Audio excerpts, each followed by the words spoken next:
Chapter 1707. Chandrese twisted her body in midair and shot an arrow. Her next move was almost mistaken as a Naga's.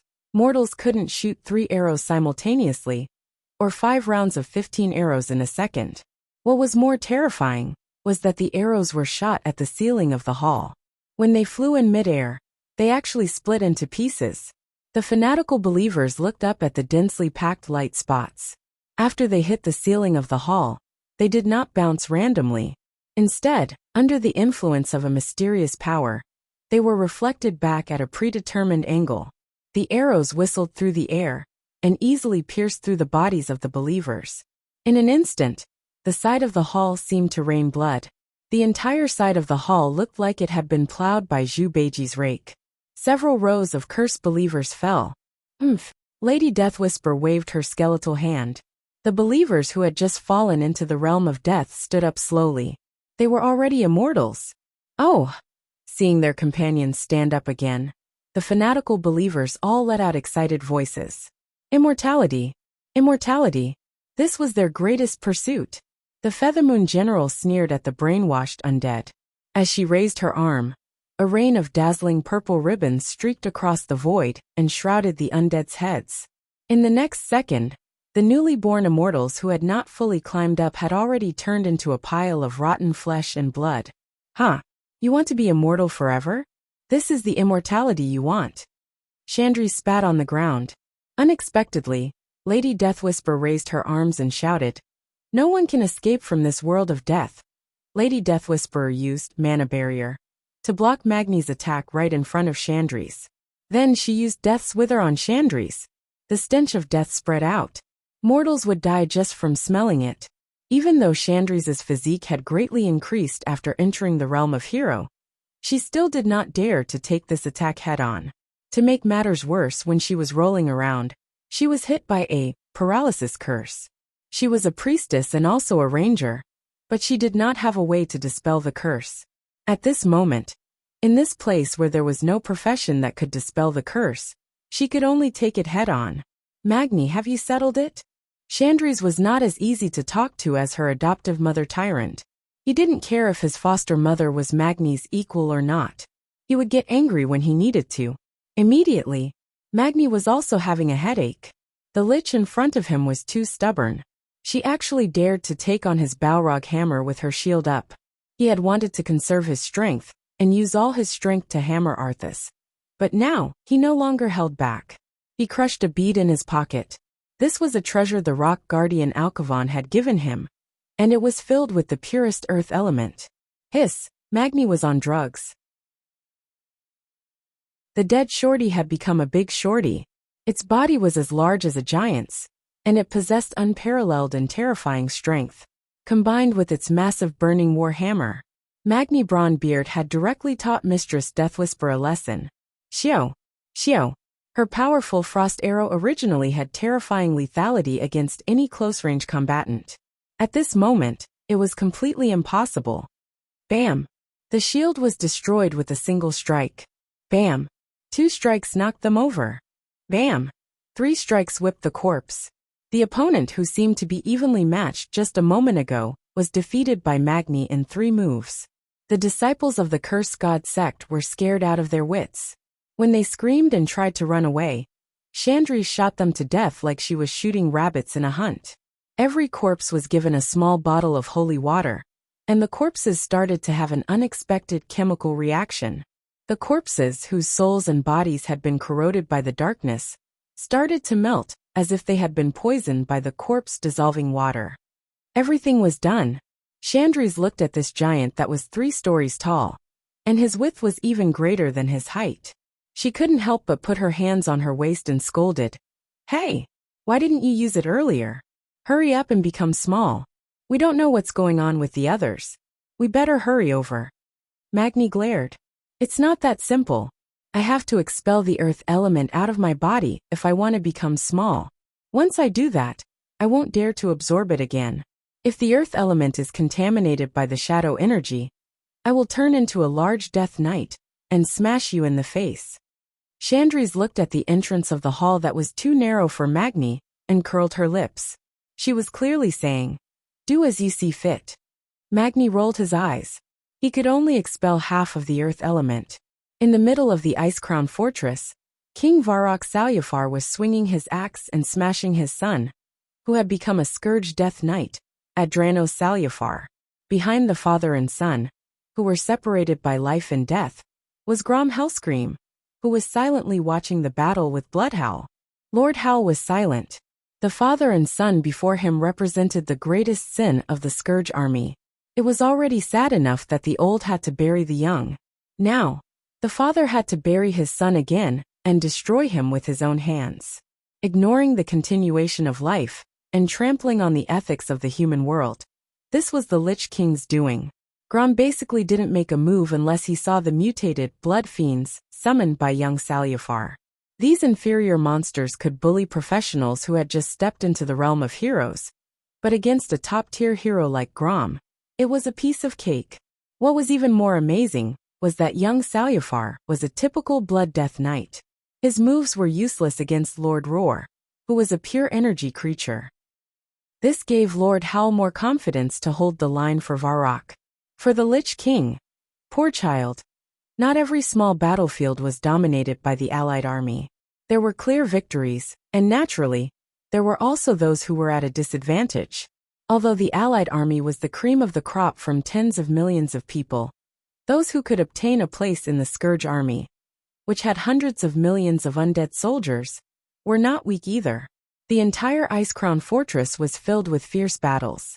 In the square of the hall that originally belonged to Syndagosa, Malygos attacked Duque with beautiful magic while provoking him with words. Ha ha ha. Are you ready? Soon, you will see your Sylvanas transform into the queen of the undead. And that little female dragon of yours, and that filthy Naga. With a wave of his claws, Malygos summoned another terrifying ice storm. This was Ice-Crown Fortress, Artha's home ground. In terms of dominating the ice element, the Lich King's faction had an absolute advantage. Duque didn't just use the fire element to fight against it. Chapter 1708. Arthas was sitting on a magical ley line, while Duke was using the wirelessly connected weave to exhaust his mana. There was a natural gap between them. Duque very cleverly summoned over 100 hands of magic and used Arcane Barrage to continuously defeat the icicles that were flying at him. When Malygos gave up control of the frost element, Duque slowly seized control and purified it with holy magic. Ha ha ha. His Majesty the Lich King is already killing your woman. You stole His Majesty's woman, and now His Majesty is here to steal yours. Malygos kept spewing trash talk, which made Duque quite unhappy. Malygos was a madman. Duque had known for a long time. Not only was he arrogant and crazy, but he also had no integrity.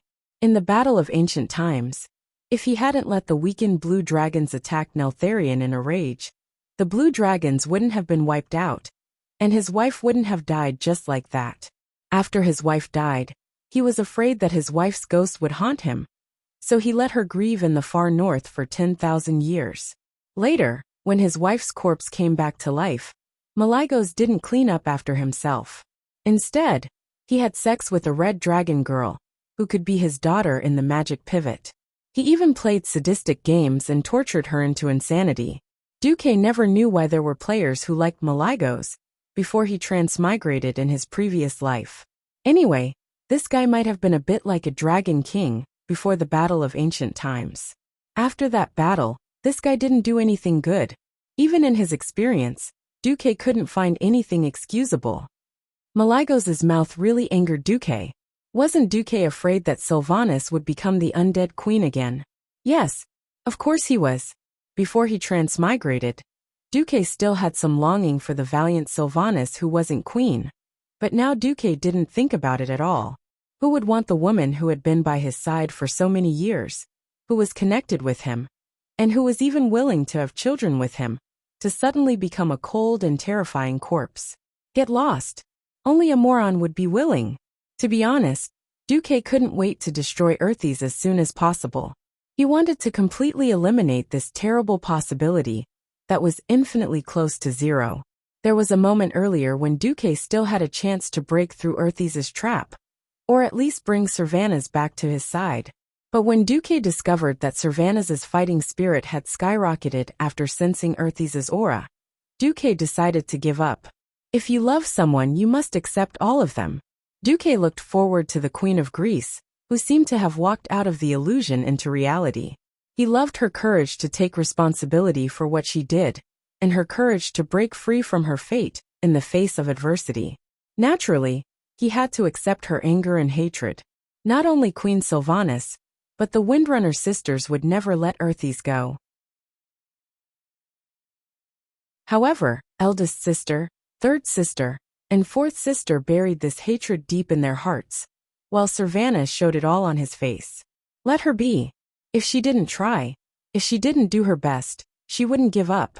The only question now was, would Earthys defeat Queen Sylvanas first, or would Duque take care of Malygos first? After a few minutes of probing, Duque had a rough understanding of Malygos.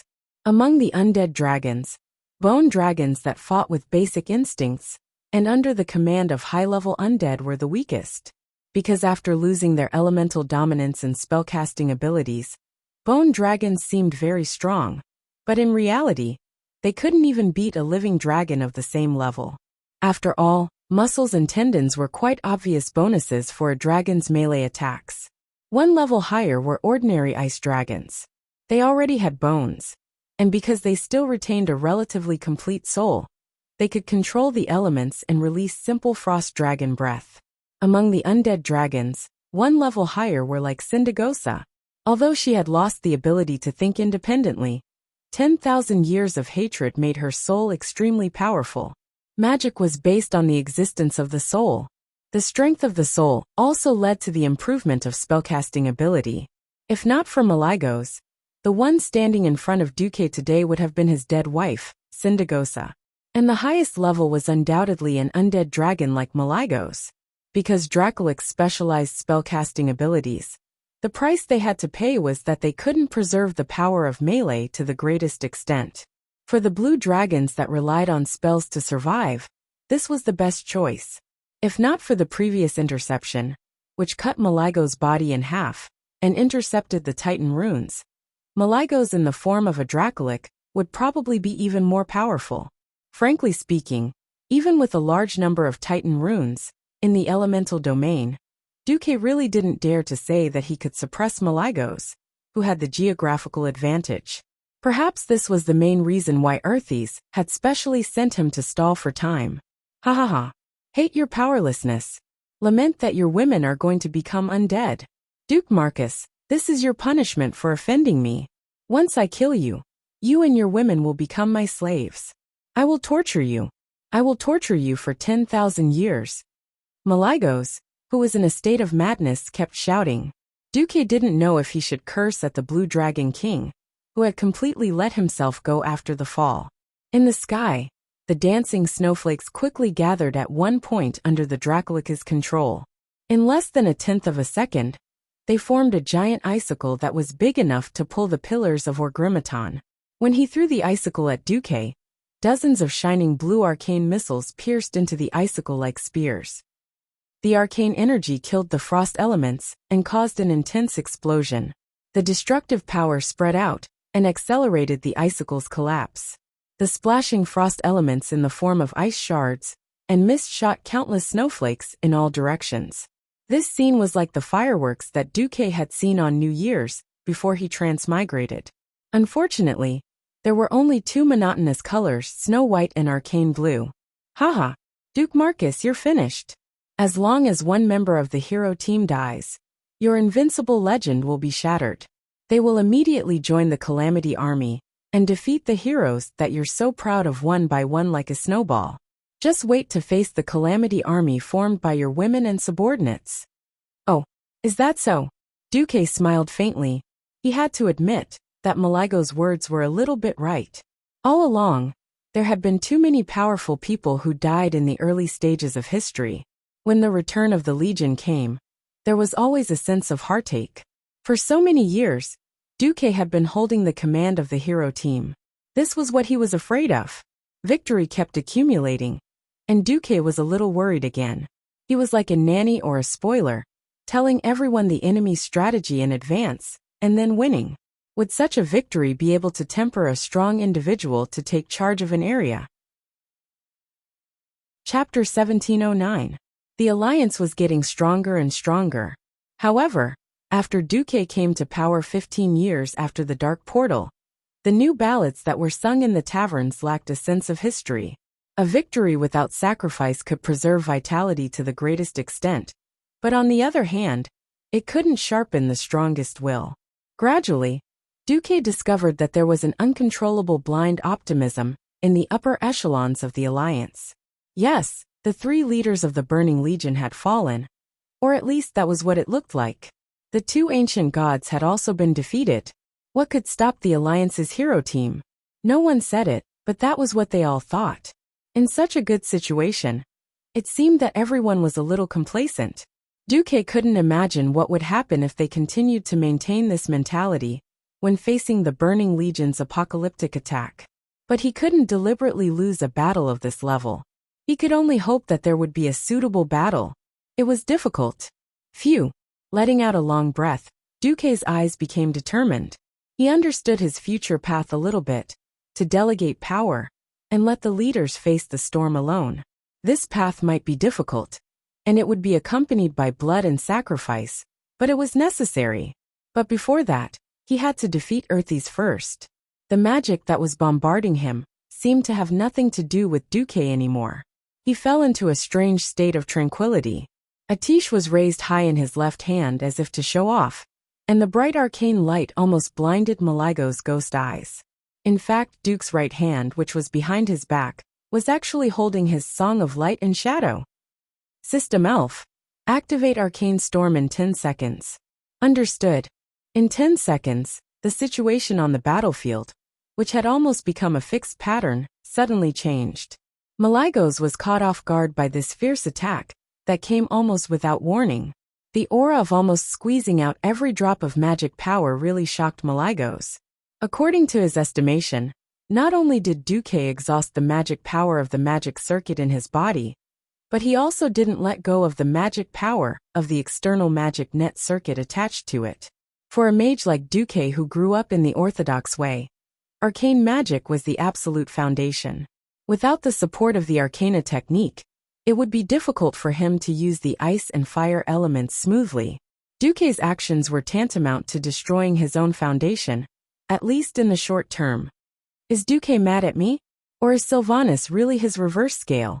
Maligos sneered in his heart. Both of them were top-notch magic elemental magic.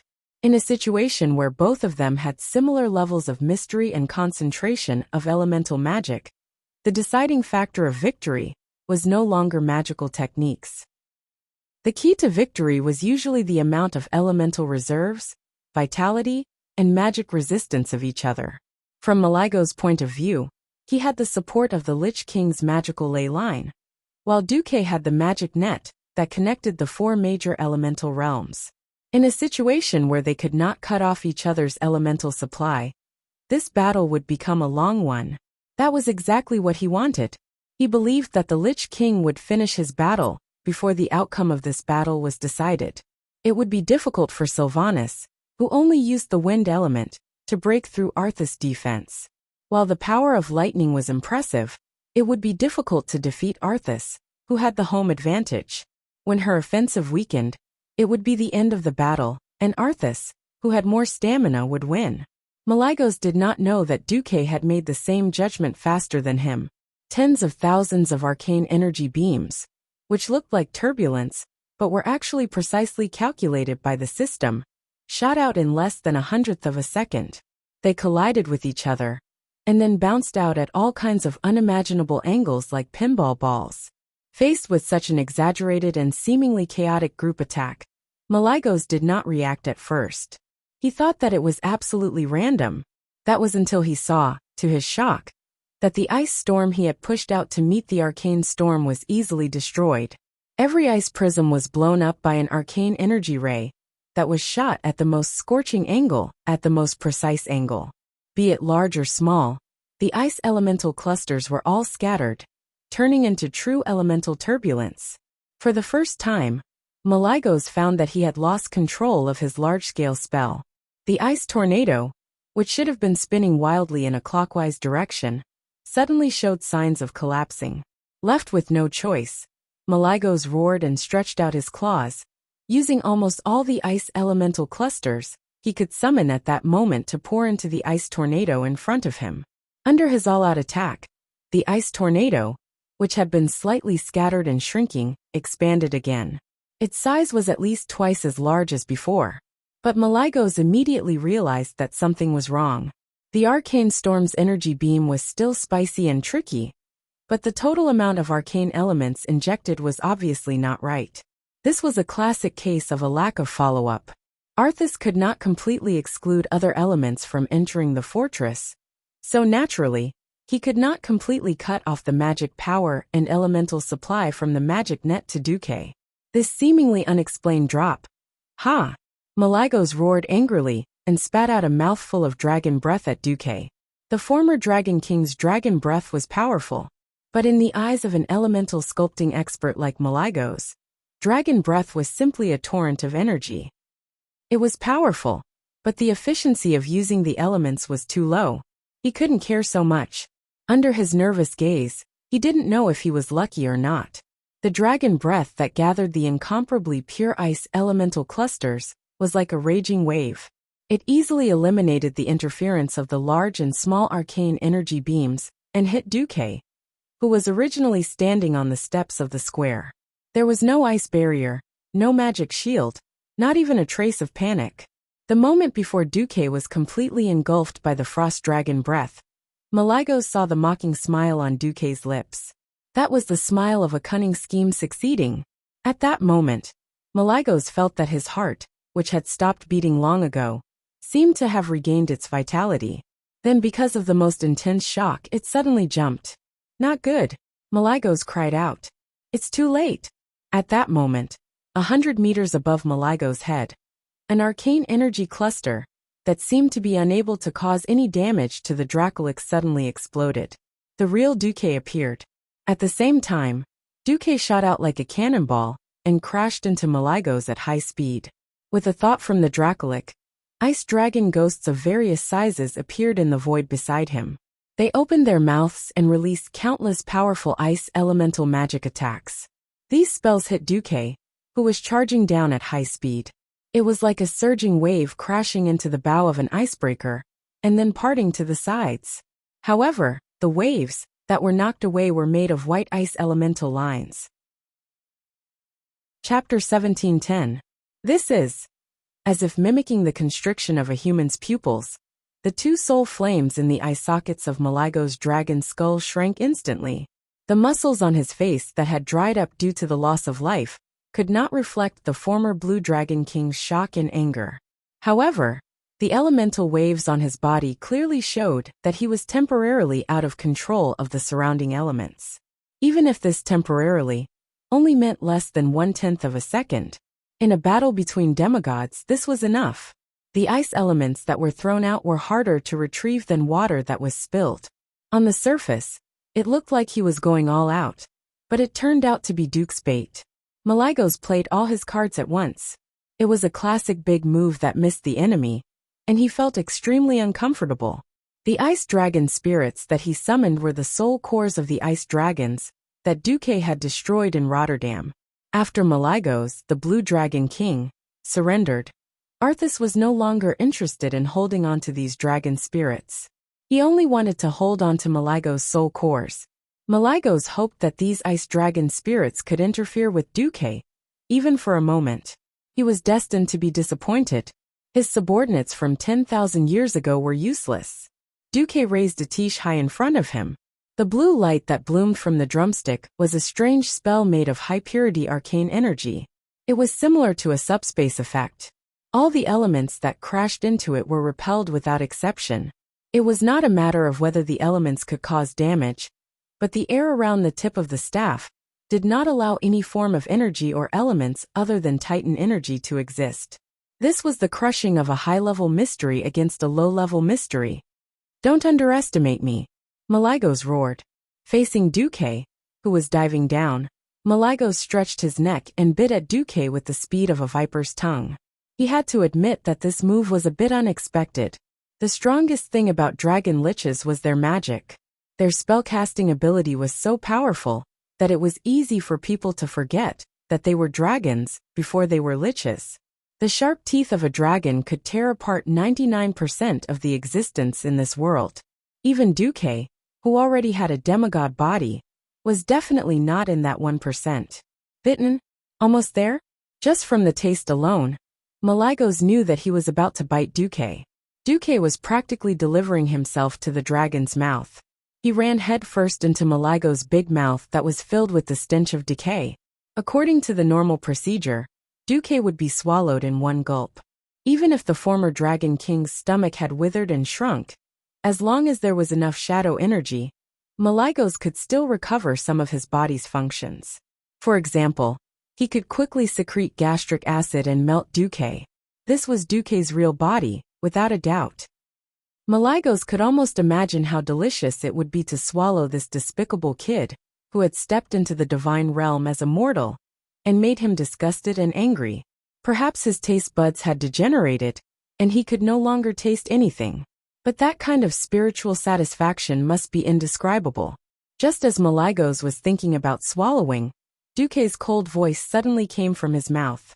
"Stupid dragon, you're thinking too much." Accompanied by this angry curse, an incomparably bright golden light burst out from the gap between the dragon's teeth. Wah! It was a feeling of extreme heat. It was as if what he had eaten wasn't something else but a sun. High temperature, scorching heat, and a burning pain that burned his soul. It was as if his tongue had been pulled out by a hot poker, and then burned off with an ultra-high temperature welding torch. Unable to control himself, Malygos subconsciously let out the most miserable scream. This wasn't the end.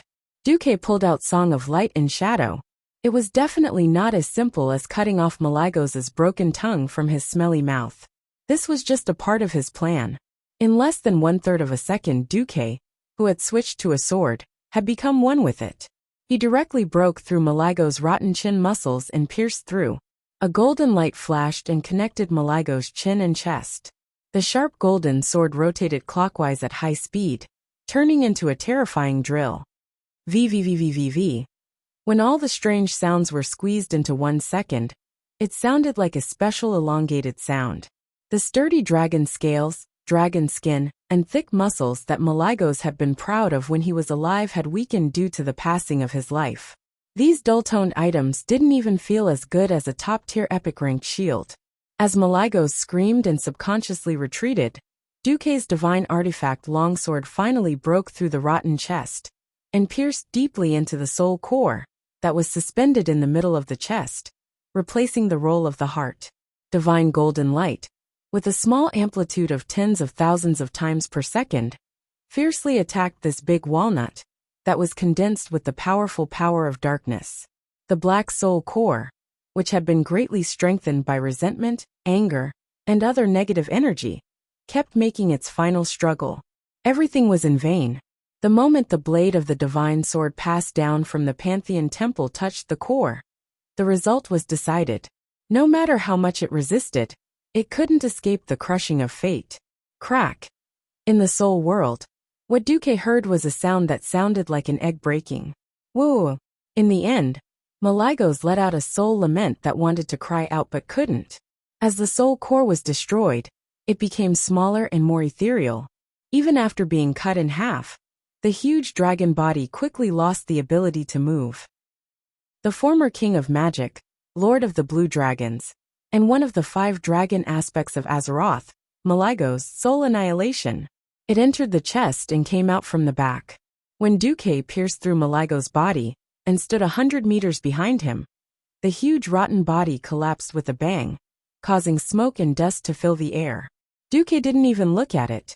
As if mocking himself, he said, "Sigh. I still remember asking the guy next to me how to add talent points to a mage.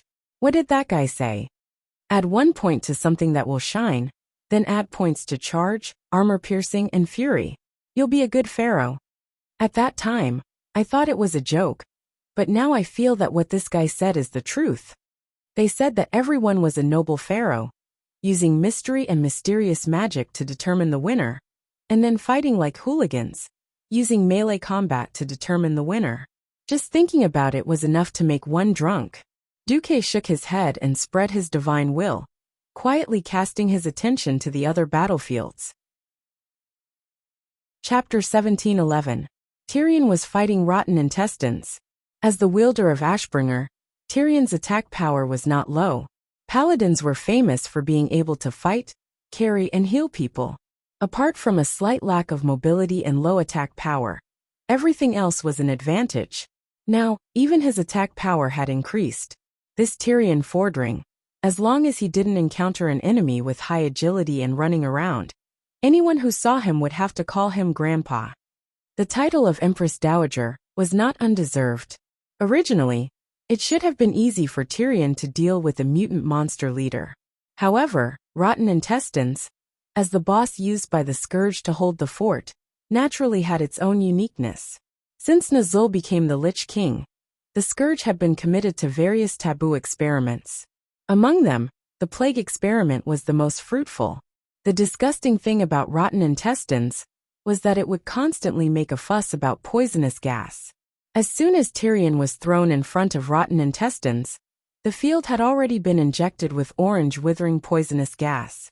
Even though Tyrion immediately stirred up the holy light in his body to purify the poisonous gas as much as possible, the effect was not great. If not for Duke's invention of the Azeroth gas mask, Tyrion might have been kneeling by now. Even with the gas mask, he still felt that he was continuously being injured by the poisonous gas. The damage was divided into 4 states: high, medium, low, and none. Tyrion noticed that rotten intestines would inhale the poisonous gas on the field every once in a while to increase its attack power. Every time it inhaled, the damage from the poisonous gas would be reduced. In contrast, after rotten intestines sucked up all the poisonous gas on the field, it would expel all the poisonous gas at once, causing huge damage to Tyrion in the form of a gas bomb.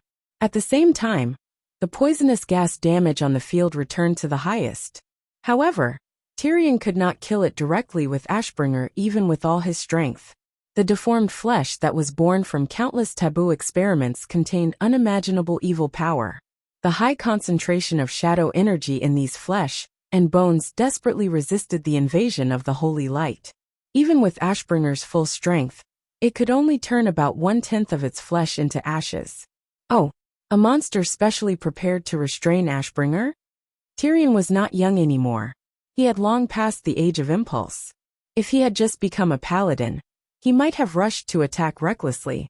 But after 25 years of fighting, he had already changed from a young boy to a mature and steady holy knight uncle. After carefully evaluating the combat power and characteristics of both sides, Theon did not rush the fight. He had a plan and rhythmically whittled down rotten intestines' life force.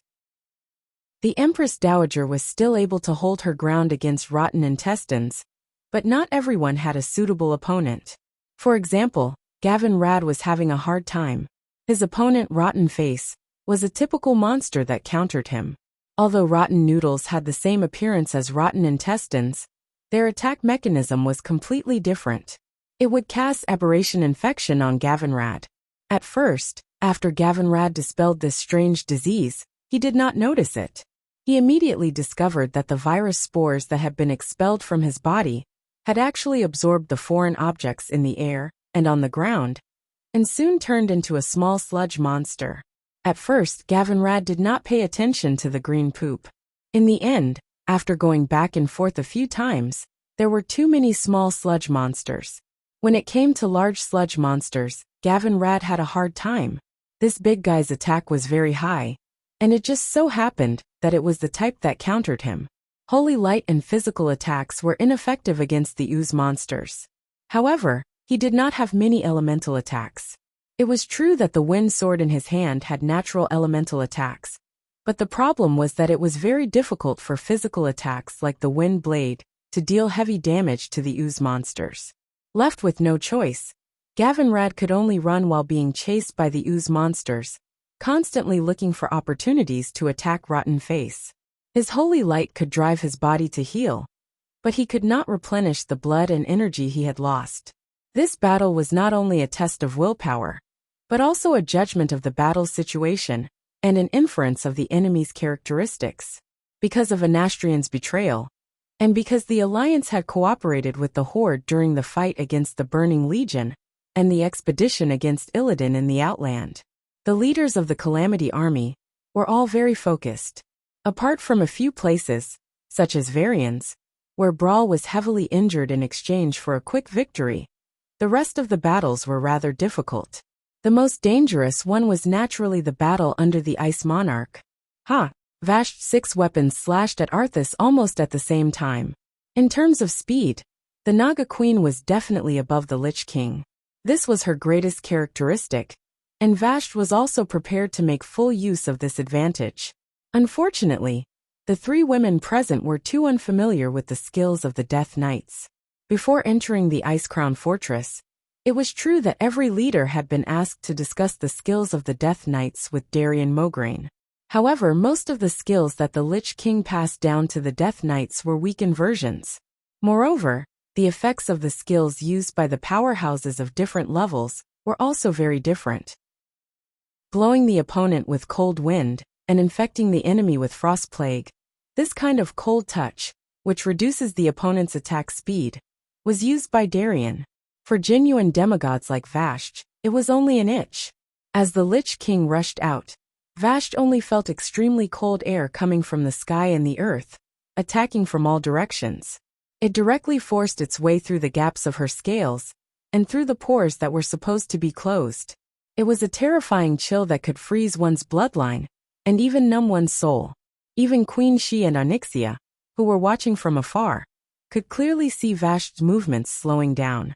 The originally swift and fierce slashes suddenly became slow. Every joint in the Naga Queen's body seemed to have rusted. Not only were her movements slow, but they even made terrifying creaking sounds. Onyxia had no choice but to give Vashj a fireball. Under normal circumstances, this was a classic case of murdering a teammate. But in the case of Arthas's invincible cold air, it was a life-saving move. When Frostmourne slashed at her, Vashj barely regained her normal speed. At this time, Arthas made 3 consecutive swords. The rune greatsword that emitted dark and evil waves turned into a cyan shadow in his hand. 1 slash, 1 press and 1 press. Because the speed was too fast, even Sylvanas, who had amazing eyesight, still felt as if Frostmourne had split into 3 in an instant and turned into a double-headed greatsword at the same time, clashing with Vashj's 6 melee weapons. Clang dash, a total of 6 sounds of blades clashing actually turned into the same metallic sound. Chapter 17:12. She clearly had 6 arms, but the subtle differences in the use of power resulted in Vashj using 1 arm to withstand Arthas's full-powered slashes with both arms. The 6 consecutive slashes were too fast for Vashj, who had reduced her speed. It was as if she had withstood 6 slashes in an instant. At this time, Queen Sylvanas's lightning arrow had just arrived. Clang! The arrow was knocked away by Frostmourne. The blazing lightning struck Arthas's right arm, but it was instantly neutralized by the even more powerful ice element. Tisk! Vashj spat fiercely. While her 6 arms were numb, she could only flick her snake tail to force Arthas back. At the same time, she used the momentum to retreat, and finally floated out of the range of the Lich King's sword aura unscathed. At this time, it was only the 3rd round of the 3 women besieging Arthas. In these few exchanges, not to mention gaining the upper hand, when they fought, they just barely didn't get hurt. Just a moment ago, Queen Sylvie had been in high spirits, but now, there was only a deathly stillness about her. In the previous rounds, they had tried almost everything. The last move, Queen Sylvanas pulled herself together and shouted. As Duque's woman and a companion with a common goal, Sylvanas had long taken the opportunity to look for them to discuss the problem of cooperation. After all, demigods working together would have the best chance of killing an existence like Arthas, who stood at the peak of the demigod realm. Unexpectedly, she really used the biggest trick that she had prepared in advance. The storm was gathering. The wind rolled up, and in the blink of an eye, a lightning tornado appeared. It was not inferior to the ice storm Grim Winter that Arthas had conjured. In a moment, all the ice and snow within 100 feet of Queen Sylvanas were instantly annihilated by the intense pressure of the highly concentrated wind element. They were not crushed into powder in the physical sense, but forcibly annihilated into nothingness. Ha! For the first time, Arthas's eyes revealed a serious look. Glancing at Vashj, who had yet to attack, Arthas slammed Frostmourne into the ground. Strong frost aura began to fill his body. Thunder rumbled, and a lightning arrow shot out from the divine artifact Solidar Wrath of the Stars, aimed at Arthas' forehead. It was as if he wanted to blow up the Lich King's head. Unfortunately, the powerful arrow landed squarely on the ice wall of spiritual energy that Arthas had stirred up. Not only did it not break through, but a strong white light flashed out of the mist of spiritual energy and bounced the lightning arrow back. Sylvanas, who was flying at high speed with the Black Dragon Princess, was almost shot down as well. If it was just thunder, Queen Sylvie would not mind retrieving her arrows. Unfortunately, the arrow that bounced back had already been infused with an even more evil power. Onyxia's sudden descent, coupled with Queen Syriana's urgent crouching, allowed her to barely avoid this counterattack. However, the icy chill that came from her back still slightly invaded Queen Syriana's body. Ugh! Queen Sylvie could not help but let out a muffled groan. One could imagine the power of a demigod of wind's full-powered attack. The arrow that was bounced back eventually fell in front of the square of the ice throne, driven by the cold wind. The dozens of crisscrossing, fragmented cracks on the hard tiles of the square were proof. However, this was still unable to do anything to Arthas.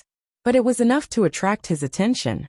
Vashj, who had adjusted, pounced forward again. This time, all 6 of her weapons were surrounded by flashing lightning.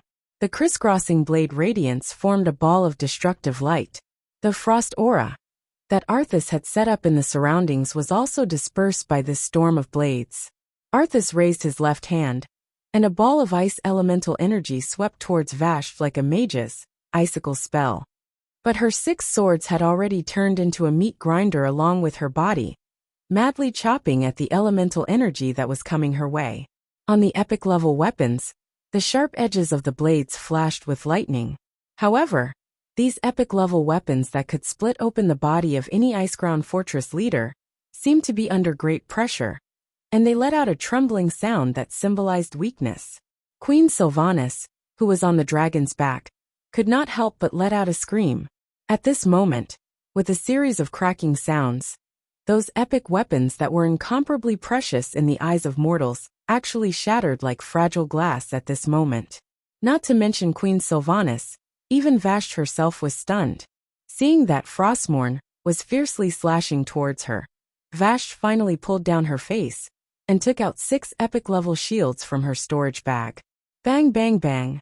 It was just one slash, but 3 of Vashj's shields exploded. Her Naga body, which was not petite, was directly sent flying by Arthas. If it were not for the 3rd attack, Arthas would not have let go of this opportunity to pursue an attack. This was the attack routine that the 3 of them came up with. Sylvanas attacked first, using his bow and arrows to attract Arthas's attention. When Vashj entangled him, Onyxia directly came up with a deep breath. In the sky, the huge figure of the Black Dragon Princess enveloped Arthas. The deep breath that caused countless people's expressions to change poured onto Arthas's head without deviation. However, the effect was not good. The hit was a hit. As soon as the fiery dragon's breath entered the frost domain around Arthas's body, it immediately disappeared into nothingness. Even the fire elements in the periphery were directly absorbed and flew straight to the center of the frost domain. Onyxia screamed, "How can we fight this? The high-purity fire elements that I have been brewing for so long were all devoured by him. We are not on the same level at all." No wonder the Black Dragon Princess looked like she had seen a ghost. All the attack methods were ineffective. Anyone would not be able to help but curse. Vashj suddenly smiled bitterly. Why do I feel like we are all fake demigods? Although the demigod-level elemental power was almost the top mystical rule in the world of Azeroth, there was still a difference in the degree of mysticism between them. Simply borrowing elements, no matter how purified and concentrated, could not shake Lich King Arthas. They did not know that before injecting their spirit and their unique rule into the elements, the elements borrowed from the elemental realm could not shake Arthas' rule in the slightest. What's more, Arthas, who had the geographical advantage, had the magic and elements stored in the entire ice throne as a backup. Chapter 17:13. The huge difference in strength made Servana's heart turn cold for a moment. She had trained hard for so many years, but the gap between her and Earthes did not seem to be narrowing. Instead, it seemed to be getting bigger. Once upon a time, Earthes was strong, but it was only in terms of quantity. The endless undead army seemed to be an inexhaustible dark force. In terms of quality, he did not feel that there was a chasm between them. But now, Servanas and the others were depressed, because the three of them suddenly discovered that Earthes could actually take away their elements. It was not like the Lich King who played with ice had changed to become a fire mage or a nature shaman, but it was a typical method of harming others without benefiting oneself. He infected all the elements that were temporarily out of control with Frost Plague. This was more like marking or leaving a signature for one's own belongings. To break it, one could only use their own willpower to dispel the will of the Lich King, and then redeclare the ownership of this part of the elements. Even if Servanas had strong willpower and spirit attributes, as a ranger, she was not good at spreading her own willpower and controlling the elements around her. This kind of battle in the spirit domain happened to be her weakness. After becoming a demigod of wind, she had worked hard in this area. Unfortunately, compared to a certain Lich King who had lost his body, was stuffed into an ice skeleton, and only relied on his spirit for the past 20 years, Queen Sylvanas was completely nothing. The situation made the three women very miserable. Playing close combat with Earthes, he played elements with you, and even slowed down Vashj to a lower speed, and then defeated Vashj with gorgeous skills.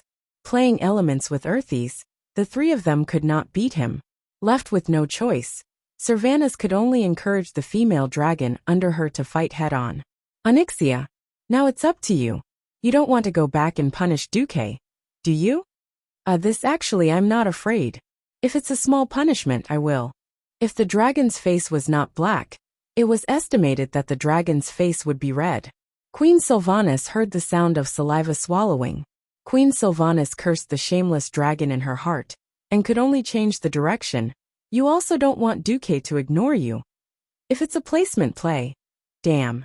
Left with no choice, Queen Sylvia used her trump card. Humph. If you don't work hard, Duque won't want you anymore. This was a little scary. Onyxia shivered, but in the end, she mustered up her courage and charged towards Earthes. Since it was the black dragon, Vashj decisively turned to support. There wasn't enough space for a black dragon to charge and let her participate. She began to fight for control of the frost elements. At the very least, she had to attract Earthes' attention. In fact, she did. After Duque's reminder, Vashj began to specialize in the water elemental domain. After all, this was what she was truly good at, and what she could do to the extreme.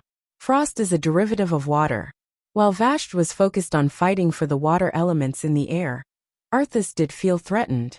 The Ice Crown Castle was the pinnacle of the land of ice and snow, as well as the largest node of the ice element mana vein. However, the natural laws of the world did not stipulate that this node must belong to the Lich King.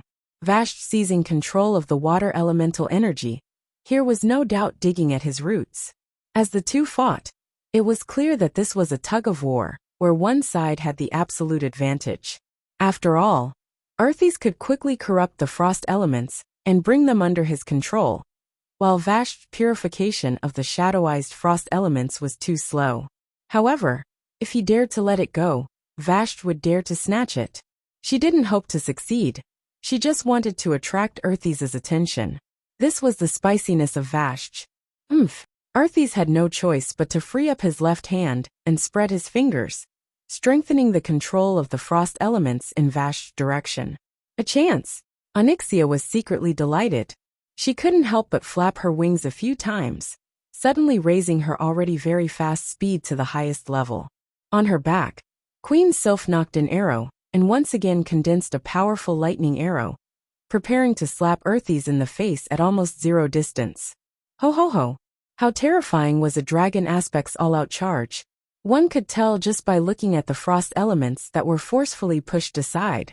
The frost elements that contain the power of darkness seemed to scream and dodge in front of this dragon aspect that was covered in blazing fire elements.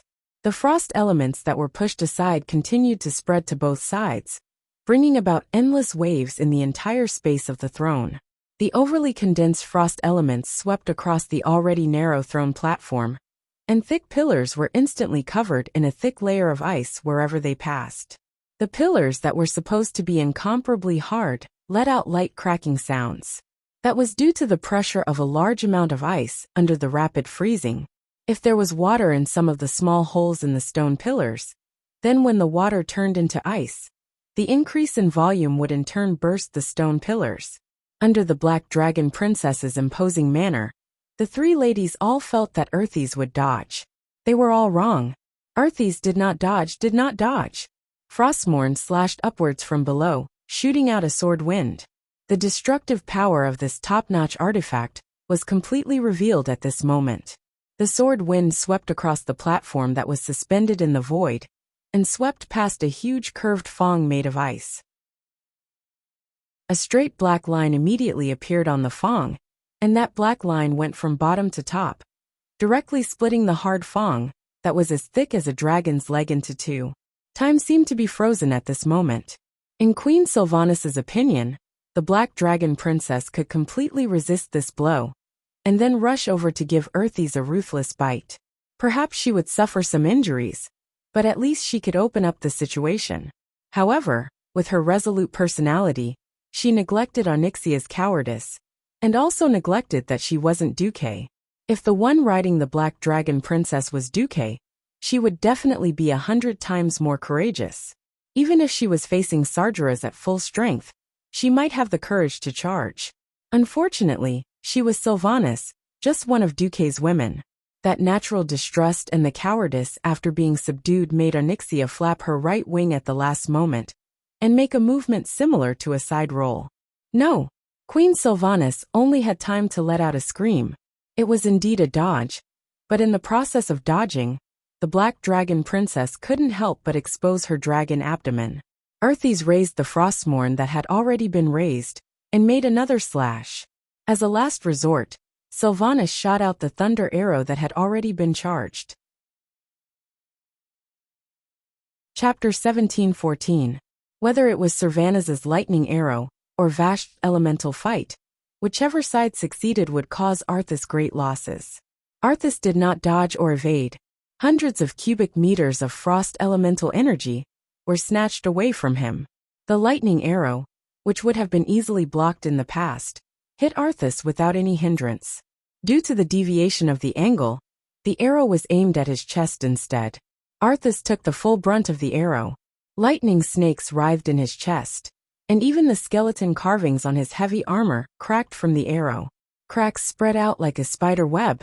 It was foreseeable that the damage of this arrow would not be low. If this was before, Queen Sylvanas would definitely be overjoyed. But at this moment, her heart sank into the ice abyss. An attack that Arthas risked injury to launch was definitely not child's play. Frostmourne drew a full stop to this attack. Onyxia knew that it was her fault, but she still held on to a sliver of hope and prayed that Arthas would not hit her. Unfortunately, in the next moment, she suddenly felt a shiver pass through her body. That feeling scared her into curling up subconsciously. Immediately, she saw a cold black light sweep over her body. Even though she tried to dodge as much as possible, she still felt pain in her lower body and right wing. The heart-wrenching pain, accompanied by the power of darkness, quickly spread from the wound to every corner of her body. It was like a boulder falling into a calm lake, creating circles of huge waves. Between the peaks and troughs of the waves, white and black spiritual power flickered continuously. This power formed a structure similar to a spider web, and it began to quickly corrode Onyxia's body. It's over. Onyxia tried to balance her body again. At the same time, she swung her tail fiercely, thinking that at the very least, both sides would be injured. But Arthas, who had his hands free, ignored Vashti, who was swinging her sword at him, and grabbed at the black dragon with his left hand. Death's grasp. With Arthas's strength, it was effortless for him to restrain a black dragon that weighed dozens of tons. That unexpected loss of balance once again disrupted the black dragon princess's rhythm. Servanas protected him with all his might, and then shot another arrow, with all his might. Arthy's left pauldron was instantly destroyed by the arrow. One could even clearly see that the deltoid muscle on his shoulder looked as if it had been gnawed on by a wild beast. Arthys did not care, and stabbed the dragon a third time. This time, the sword stabbed into the dragon's abdomen, causing the black dragon to let out an earth-shattering wail. Vashti had arrived. The frost aura around Arthys suddenly exploded. With him as the center, an ice mountain expanded at an astonishing speed of 100 meters per second. The 6 new epic-ranked weapons slashed at the iceberg, but the speed at which the iceberg was destroyed was only slightly faster than the speed at which it was formed. It would be too late to complete the attack on the Lich King. The next moment, Arthas brandished his sword and charged at Vashti. 2 white, angel-like soul creatures, Wagri's shadow guards, with 2 wings and 2 wings as their foundation, suddenly charged out of the void. They caught Vashti off guard and threw themselves at her, hugging her tightly. That earth-shattering suppression actually made her unable to break free for a moment. Arthas had arrived. After breaking through the iceberg, he displayed Frostmourne horizontally to Vashti in a strange posture. The eye sockets of the terrifying skull carvings on the blade flickered with heart-palpitating flames of the netherworld. Vashti had never experienced such a feeling.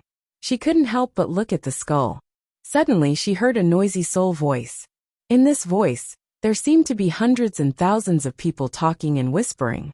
It was like the palace banquet in Azhara 10,000 years ago.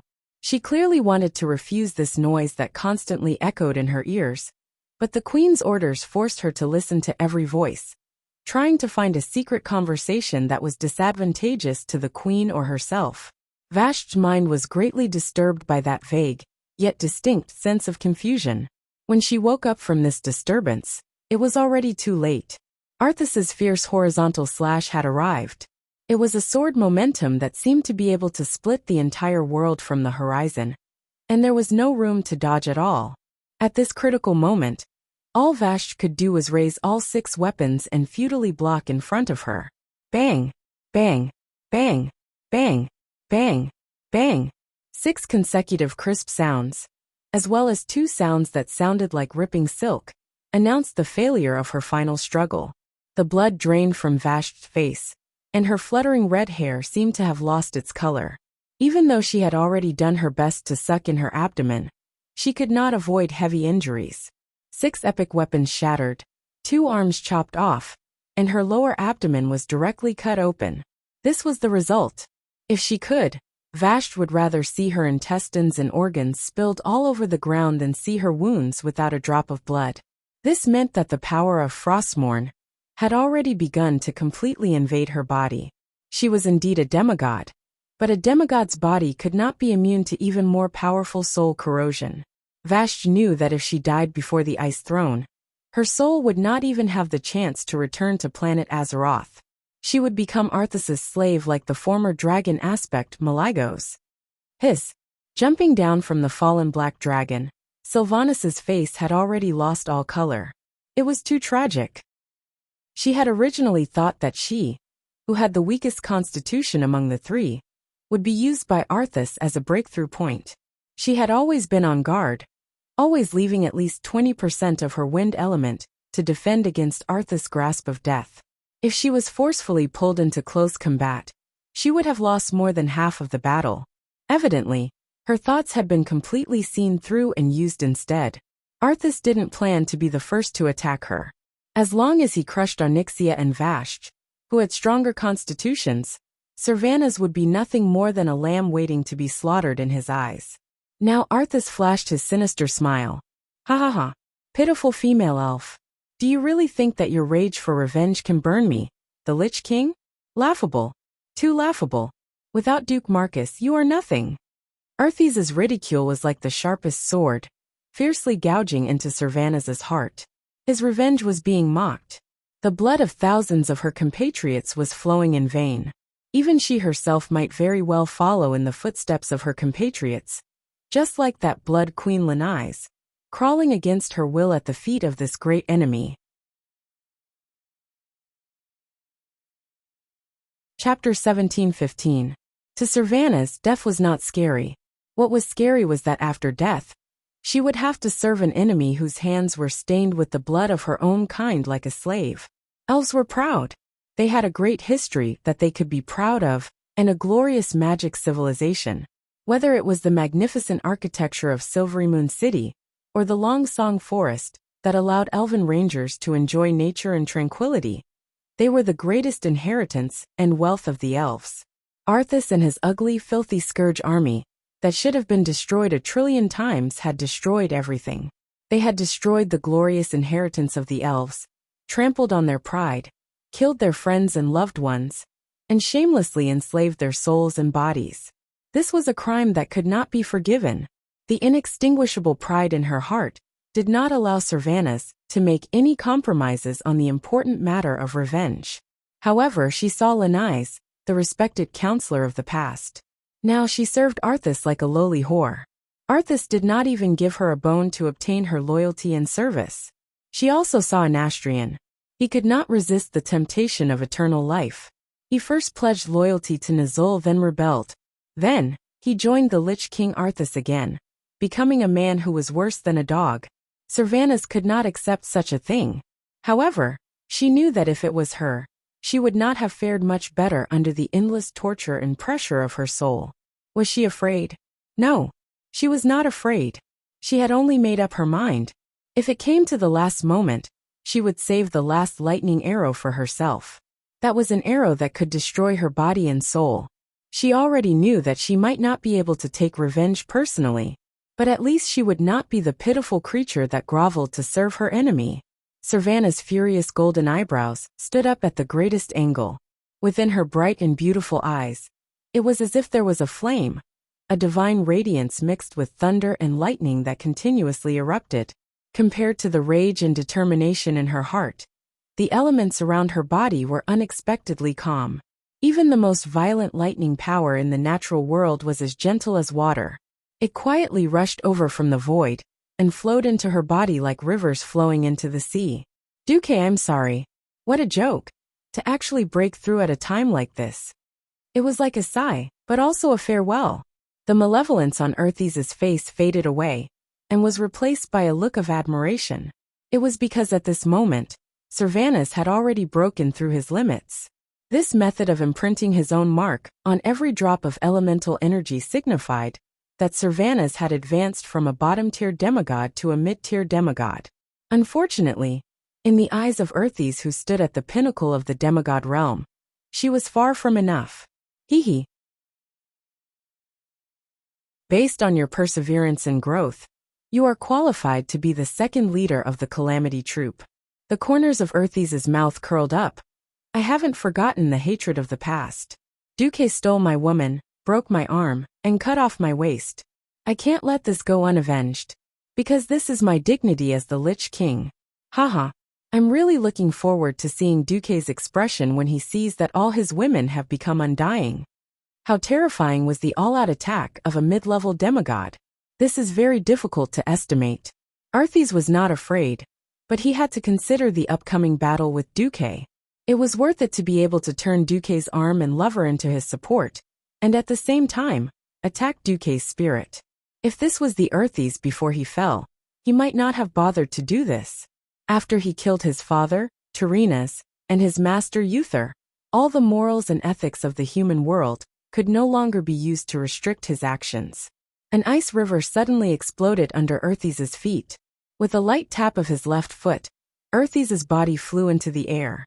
In midair, his beloved horse, Invincible, had already rushed out of the void and caught Arthas in an instant. At this moment, Arthas had already turned back into a standard death knight. When he was alive, Invincible was one of the few great warhorses of Lordaeron. After becoming an undead horse, Invincible received shocking enhancements. When it spread its 4 hooves and galloped, it was as fast as lightning. Servanas had only drawn his bow halfway, and Earthes was already in front of him. Fast. Too fast.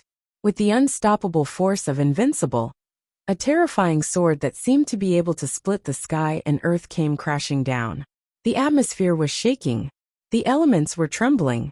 The space was buzzing. Servanas, who did not have time to finish his action, had no choice but to raise Solidar high up. In her hands was a divine artifact bow, not a divine artifact sword. Even though Solidar naturally had close combat attributes, it was a pity that it was only a secondary function. A bow, after all, was still a bow. Servanas could already foresee that his extremely precious divine artifact longbow would be destroyed in the next instant. The terrifying Frostmourne would break through this insignificant resistance and turn her into a corpse in an instant. A walking corpse enslaved by the evil Lich King. At this moment, when time was almost frozen, Servanas realized in despair that he could not even shoot himself one last arrow. Everything in front of him was white. Amidst the white frost were the sorrowful wails of millions of wronged souls. After that, it was Earthes' savage and vicious face. It was a critical moment, but at the very end, Servanas' mind turned to this sentence. Duque, I'm sorry. I was too willful. Priests had a skill called Prayer of Despair. Servanas did not believe in it. She used to only believe in herself.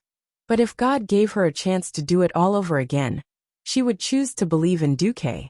If prayer in despair was useful, then she might as well pray for once. Servanas' tears scattered in the air. She used the last of her strength to call out a name. Duque. She did not expect an answer. However, time and time again in this world, there was always one person who would not let her down. That person was her only partner, Duke Marcus. Coming. With this slightly mischievous and slightly smug voice, a hand suddenly reached out from the portal behind Queen Sylvanas and pulled her in. The famous Frostmourne slashed through the air, and Earthes could not believe her eyes. Behind him and Invincible, a couple appeared in another portal. Looking at the familiar face, Servanas could not believe it. Her trembling golden eyebrows betrayed her forced calm. She reached out and caressed Duque's face, asking tentatively, Duque? Chapter 17-16. Duque, it's really you? You're here? Servanas could not believe her eyes. If I didn't come, you'd all be snatched away by two idiots. F***ck. I don't want my woman to become a cold corpse. Duque glared at Queen Sylvanas. It was rare for Servanas to tremble and shrink back. Her voice was no longer as strong as before. You heard everything? Of course. If I didn't come, would you have sacrificed yourself for your people? Stupid. If Arthas was the kind of opponent that could be destroyed by sacrifice, his grave would have been 3 feet high. Duque cursed fiercely, causing Queen Sylvanas to tremble again and again. Not only that, Duque also curled his lips provocatively at Arthas, who had turned around. I'm sorry I've let you my people down. Queen Sylvanas lowered her head, which was always held high. Yes. I'm very disappointed. Your people are also very disappointed. Suddenly, Duque changed the topic. We're not disappointed that you didn't work hard. Nor are we disappointed that you're not brave enough. We're disappointed that you can't see the current situation clearly. What era is it now? In the face of such a public enemy, we should naturally gather the strength of the world to fight against him. You can't see the difference in strength between us and the enemy, and you just rushed headfirst into it. That's the most childish heroism. Duque's harsh scolding made Servanas dare not even raise her head. Her chin was in the cleavage of her chest, and her head was buried deep in Duque's chest. Biting her delicate red lips, she made a mosquito-like sound. I was wrong, Duque, forgive me, okay? Forgive? Sure. After killing Arthas, I'll ravage you so hard that you can't get out of bed for a month. I'll make sure you're pregnant. When you have children, I'll see if you still dare to act so recklessly. After saying that, Duque's right claw dug deep into Queen Sylvanas' right buttocks, as if he was going to crush that extremely elastic piece of meat. Ah! Servanas let out a cry of alarm. Her beautiful face and slender neck were covered in an unbearable crimson. She really wanted to resist, but in the face of Duque's domineering declaration, She felt an unprecedented sense of being conquered and sweet. This complicated mood made her forget to struggle. In front of her great enemy, she actually revealed a delicate expression that only a little girl could have. On the other side, Earthes, who had just been fed a mouthful of dog food, could no longer hold it in. She immediately sent a sword gust over. Unfortunately, he was destined to miss. Duque immediately used instant teleportation and took Sylvanas to a different location. Not only did he take away Queen Sylvanas, but he also sent a mental message to Onyxia and Vashti to return to their human forms. A pair of huge hands of magic supported two wounded people. Vashti was a little miserable. There was a 10-centimeter long hole on her flat belly, and the Lich King's frost power was constantly invading her soul and body. If not for Duque's arrival, even if she persisted in the battle, she would have been unable to resist the worsening of her injuries and eventually become a servant of the Lich King. Onyxia was in an even worse state. Vashti could still hold on for the time being, but she could not hold on for much longer. Her right wing was almost chopped off. Even in human form, her entire right shoulder was covered in frost. Coupled with the two rather serious wounds on her lower abdomen and thigh, even if she returned to Katrana's appearance, her body could not help but shiver from the extreme cold. For a giant dragon with a demigod body, this situation could be said to be rather terrible. A golden figure walked out of the void behind Duque. Archbishop Alonce's fail. As an important existence that could restrain evil, Duque did not leave him in the magic net. Instead, he had long brought him with him in the form of a soul host. Even if Earthes had the ability to separate Duque from the magic net, Duque would not lose the Archbishop. As soon as Alonso's appeared, he immediately started treating Onyxia. Master. Mount number 1 lowered its head, not daring to look at Duque. Of course, she knew that it was precisely because she had chickened out at the critical moment that caused the chain of collapse. Duque did not even look at her, and directly threw back a sentence. Humph. I'll deal with you later. But remember, when facing an opponent that you cannot defeat, betraying your teammates is the same as betraying yourself. The more you chicken out, the faster you die. Yes, even though Onyxia was afraid, she knew that this time, she had let it go. Woo-woo. At most, she would just have her scalp whipped or something. It was better than being turned into a corpse dragon. Thinking of the ugly corpses of the Calamity army, the Black Dragon Princess who loved to look good shuddered. Only towards Vashti, Duque revealed a gentle smile. He did not speak and just nodded. But this silent exchange was already enough to make Vashti, whose brows were scrunched up due to the pain, reveal a flowery smile. A look of affirmation was enough to make all the hard work and pain she had endured become meaningful. 10,000 years ago, she was just a lowly maid that could be casually given away. She had endured the most chaotic darkness. She had suffered the most cruel abuse. In her most painful and helpless moment, it was Duque who taught her the ultimate transformation spell, which allowed her to preserve the last pure land of her spirit when she was on the verge of collapse countless times. After returning to Duque's side, she had always served Duque with a fanatical attitude, and did not hesitate to compromise to please every woman around Duque. She was clearly the leader of a clan, a queen. But in order to repay a debt of gratitude, she placed herself very, very low. As smart as she was, of course, she knew that Sylvanas's method of fighting would not work. She still helped him without any hesitation, even though she was also heavily injured. Now, she felt that her sacrifices and efforts were all worth it. As long as Duque approved of her, it was enough. Vashti's face revealed a martyr's radiance, and she made a sign with her mouth. Duque recognized it. She was saying, "I will always be your Celia." Duque scratched his head. Everyone says that Vashti is sinister and ruthless? Why do I feel that she is silly and cute? Sure enough, circumstances are the biggest factor that changes a person's character. Shaking his head, he stopped thinking about these things. Finally, Duque stood in front of Earthes. The muscles on Earthes's face twitched. A dead person's muscles should have withered and rotted due to the lack of blood circulation. The surging shadow energy replaced the position of blood, providing every cell in Earthes's body with the activity that only belonged to the undead. If she could, Arthas would have liked to chop Duke in half at the first possible moment. Otherwise, he would have been fed a stomach full of dog food, and it was even the harem brand of dog food. Unfortunately, he could not do it.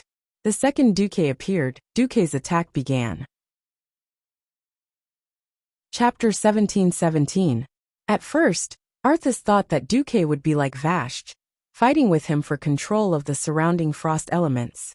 If that was the case, he would probably laugh in his dreams. Of course not. Arthas had long regarded Duke as the enemy of a lifetime, naturally because of Duke's glorious past and unusual methods. He also thought that Duke was pretending to take care of his woman and secretly controlling the surrounding elements. As soon as Duke opened his mouth, Arthas knew that he was wrong. Whether it is Nazul or Arthas, they have never been peerless experts. Not in the past, not now, and not in the future. If this was the end of the sentence, then it would only be a sentence without any real meaning. The second half of Duke's words caused Arthas' expression to change. Only a Lich King who endlessly absorbs power from his subordinates is a true peerless expert. Almost at the same time as Duke's voice fell, Arthas felt another string in his mind break. TSK. Another leader had been defeated? Arthas did not move. Duke had no intention of letting him go. Duke opened his arms, and a huge set of arcane energy was suddenly projected above his head. The first number was 1, separated by a few empty spaces. The second was 9, and after that, the third was more than 10,000, and the fourth went directly to the million level. Apart from the first two sets of numbers, everyone could see that the next two sets of numbers were rapidly counting down. Arthas was not stupid. He immediately understood what these numbers represented. Duke deliberately pointed it out. The Lich King is only a weak existence. Apart from all the connections between you and your subordinates, there are at least 2 digits of existences in the Alliance army that can defeat you. But with so many Undying providing you with soul power, anyone who fights with you will be fighting against a large number of Undying at the same time. At this time, Duke turned back and glanced at Queen Sylvanas. Sylvanas immediately came to a realization. No wonder she could not defeat Arthas no matter how hard she trained, no matter how hard she tried.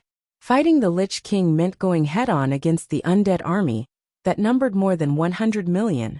As long as he couldn't kill them instantly, the Lich King could heal himself by absorbing the soul power of his subordinates, no matter how heavily injured he was. On the other hand, as long as the entire Calamity army was destroyed, the Lich King would be a piece of meat on the chopping board. He could do whatever he wanted. Sylvanas's fair face was flushed with shame. Duke adopted a dignified defensive stance. He used the frost elements in his body to create a solid ball of ice that wrapped around himself. Duke smiled faintly. He did not hide his provocation at all. Therefore, every soldier in the coalition army's fight is meaningful. I don't need to do anything. I just need to hold on until the number and quality of your Undyings fall below the critical line. Then, I can wait until you weaken. When you are so weak that you can no longer withstand my attacks, that will be my victory. Duke opened more live projections of the various battlefields in the Iceground Glacier. In the magic mirror, the coalition army was advancing towards the Iceground Fortress in an orderly manner. After entering the territory of the Iceground Fortress, the coalition army almost leveled their cannons and used close-range shooting tactics to cover the advance of the infantry and tanks. Almost every 100 meters, they would summon the earth elementals under Arcavon to reinforce the ground beneath their feet, to prevent the spider demons from digging holes and launching sneak attacks. The logistics team first burned the corpses with flames and sprinkled Nara holy water on them, using a destructive method to cut off the Calamity army's escape route. They were also destroying Arthas's source of strength. Unless the Calamity army could obtain corpses faster than the speed at which they were destroyed, Arthas's strength would inevitably decline. What disgusted Arthas was that William seemed to have long known about this secret that only the Lich King knew. After they defeated Lord Malorgar, they directly took away the Shadow Frost fragment from its corpse. That was the mental energy node that he used to control the Calamity army's subordinates. His control over his subordinates was a typical root-like structure. As the branch leader, he controlled the branch leader, who then controlled the elite subordinates, and the elite subordinates, who then controlled the low-level immortals. Now that William and the rest directly destroyed the branch, Arthas couldn't help but be angry for a while. The most abominable thing was Duque, who used the same powerful mental energy to disrupt Arthas's work of bypassing the destroyed leader and rebuilding the mental domination circuit. This series of actions seemed to have been premeditated by Duque. Actually, he had wronged Duque this time. Duque really didn't know that the Shadow Frost fragment was the key to Arthas's energy supply from the Calamity Army. He told everyone to remember to collect the Shadow Frost fragment in advance because he knew that when all the Shadow Frost fragment was combined, it could form an awesome divine double-handed axe, the Shadow's Sorrow, which was known to be able to slash anyone and anything it saw. Whether it was a misunderstanding or intentional, it was destined that after today, there would only be one of them left. Haha. Arthas laughed. Do you really think that all the heroes that I've specially destroyed can all win? As long as any one of them fails, they will become the new pillars of the Calamity Army. By the way, Anastrian has successfully ambushed Naxxramas with the crystal skull that Nazul once used. Even the Red Dragon Queen that you rely on as a backup has been imprisoned by him. Oh, is that so? Duque was unmoved and said calmly, you just have to pretend to be calm. There's no longer anyone there who can keep Anastrian in check. He will soon kill Gianna and Kale. That's an offer them to me. Do you think that you can have Gianna forever? Before Arthas could finish, Duque interrupted him. Of course. Gianna is mine. Every muscle and every inch of her skin belongs to me. It has nothing to do with you, Arthas. Also, I can make her give birth to children. Can you? With that, Duque glanced at the lower half of Arthas' body with disdain. He thought that after becoming a Lich King, his soul would be completely cold and would no longer have any feelings. Arthas realized that he was wrong, very wrong. It was precisely because he retained the memories of his time as a human that he could not let go of that resentment and hatred. What Duque said was Arthas' eternal pain. You. Just as he was about to say something, his words were interrupted by Duque again. Do you really think that Fensitter Anastrian has completely lost his own will and will absolutely follow your every order? That cold crystal skull. It's not wrong to call it the skull of the traitor. Chapter 17-18. At this moment, Arthas's expression suddenly changed. No one knew more about that skull than he did. Although that thing could strengthen the mental strength of a normal soul countless times, that was an increase in strength in exchange for endless pain and torture. Nazul was essentially just a cowardly guy. From his experience, he knew that in the face of Kill Jaden's oppression, even if he signed the soul contract, he still did not have the guts to lead the war between the Orcs and the Draenei. As a result, his power was stolen by Gul'dan. He shrank back. When the tribe launched the First and Second Wars at the Dark Portal, he hid in his old home in the Moon Shadow Valley and became an otaku. If it wasn't for the explosion of Draenor, he would not have dared to lead the tribe to attack Azeroth again. When he failed, all he could think of was to escape. However, why did such a cowardly fellow, who had no ambition at all, dare to raise the flag of rebellion against the powerful Burning Legion after Archimonde knelt, and knowing that the Legion still had Kil'jaeden? It was completely inexplicable. Only Arthas, who had fused with Nazul's soul, knew that Nazul was actually tortured by the Ice Skull. That kind of pain and madness completely exceeded the limit that a normal soul could bear. In order to get rid of this pain that seemed to last forever, he did not hesitate to betray the Burning Legion. In fact, when Arthas put on the Lich King's mask and began to fuse with Nazul's soul, the first difficulty was not the difference between their souls, but Arthas had to appease Nazul's unusually sensitive and restless heart because of the excessive injuries and torture, like a child. Now, Arthas twisted Anastrian's head with a strong momentum and replaced it with this ice skull. Of course, this guy's strength was forcibly raised to the demigod level. The continuous terrifying torture could indeed dispel Anastrian's will to resist. However, going too far was as bad as not going far enough. Arthas's method was destined to not gain loyalty, let alone a former king, who was originally arrogant and full of rebellious thoughts. He had betrayed the scourge once, so he could betray the Lich King a second time. With the rapid destruction of the scourge soldiers, the weakening of the Lich King's power became inevitable. Right now, he was completely relying on the shadow power accumulated in the icy throne to pass his days. If they could not withstand this round of attack, and turn the powerful invaders led by Duque into immortals, the Calamity Troop would have to stop here. He understood this, and so did Anastrian. Under such circumstances, would this newly promoted demigod Lich still serve the Lich King with all his might? I don't think so. Arthis subconsciously narrowed her eyes. He knew very well that Duque was trying to drive a wedge between him and Anastrian. The problem was that this was an overt plot. Although he knew that Duque was shameless, he could only accept it. He raised his left hand, and his 5 fingers quickly created a violent winter storm. Grim winter swept towards Duque. Clearly the Lich King was enraged. With the momentum of this storm, let alone a human, even the largest flying battleship in the Alliance would instantly turn into a lump of ice and crash down. Duque followed his heart very well. Yes, following his heart added up to cowardice.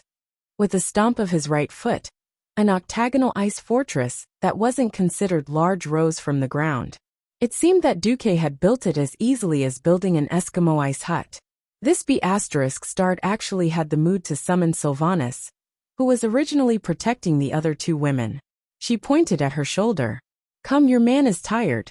Give your man a massage. If it was in the past, it would be strange if Queen Sylvanas did not flip the table on the spot. This time Sylvanas, who knew that she was in the wrong, was like a little wife who had been bullied. She glanced at Arthis in the distance, but still moved her small steps, and used the strength of a battering ram to massage someone's back. Stop. Stop. Stop. Are you trying to murder your husband? Duque waved, Atish, and used more magic to stop Arthis' advance as he cursed. Arthis was in no mood to care about Duque at all. A powerful demigod of the same level as him, who was deliberately trying to stall for time, was also difficult to deal with. After all, he was not a pure magic type.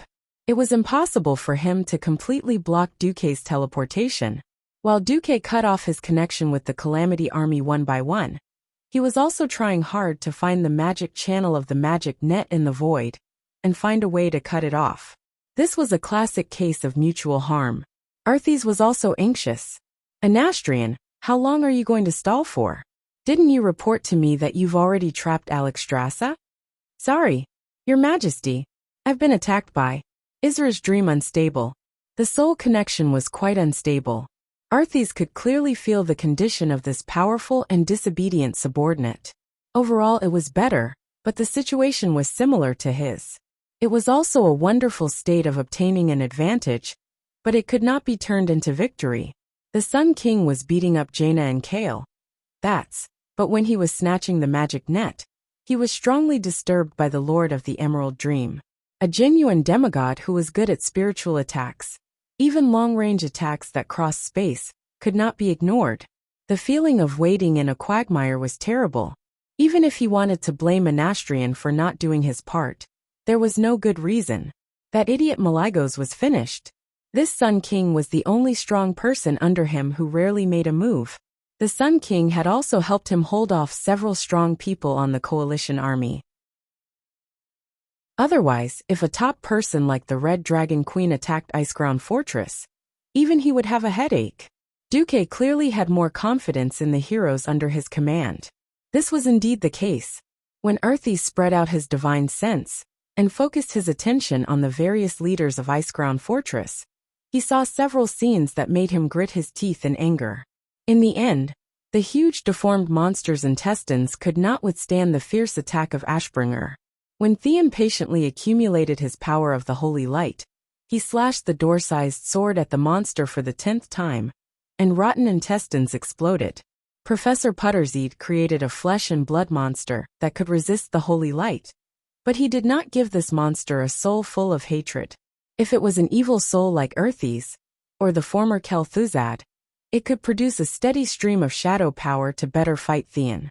Unfortunately, When Ashbringer cut rotten intestines to the point that it was missing an arm and a leg, the power of rotten intestines was also rapidly declining. In fact, by the sixth strike, the outcome was already decided.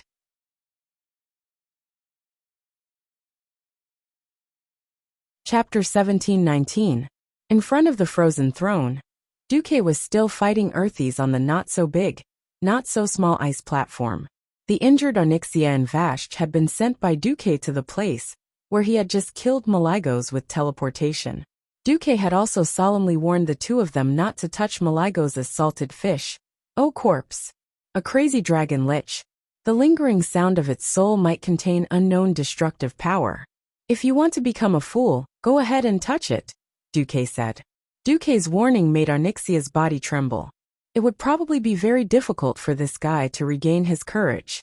Duque had beaten her down with one hand and subdued her with the other. It was hard to expect this guy to run out and take charge in the future.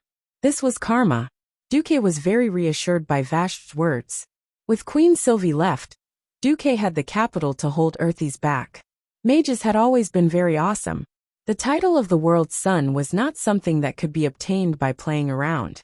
Originally, Earthies could crush the 3 demigods with his elemental dominance, and almost succeeded in killing 3 demigods. Unfortunately, it was not so easy to succeed against Duque. Knowing that his total magic power was far inferior to Earthies', Duque did not want to waste magic power with the fool. After all, the magic net was like Wi-Fi.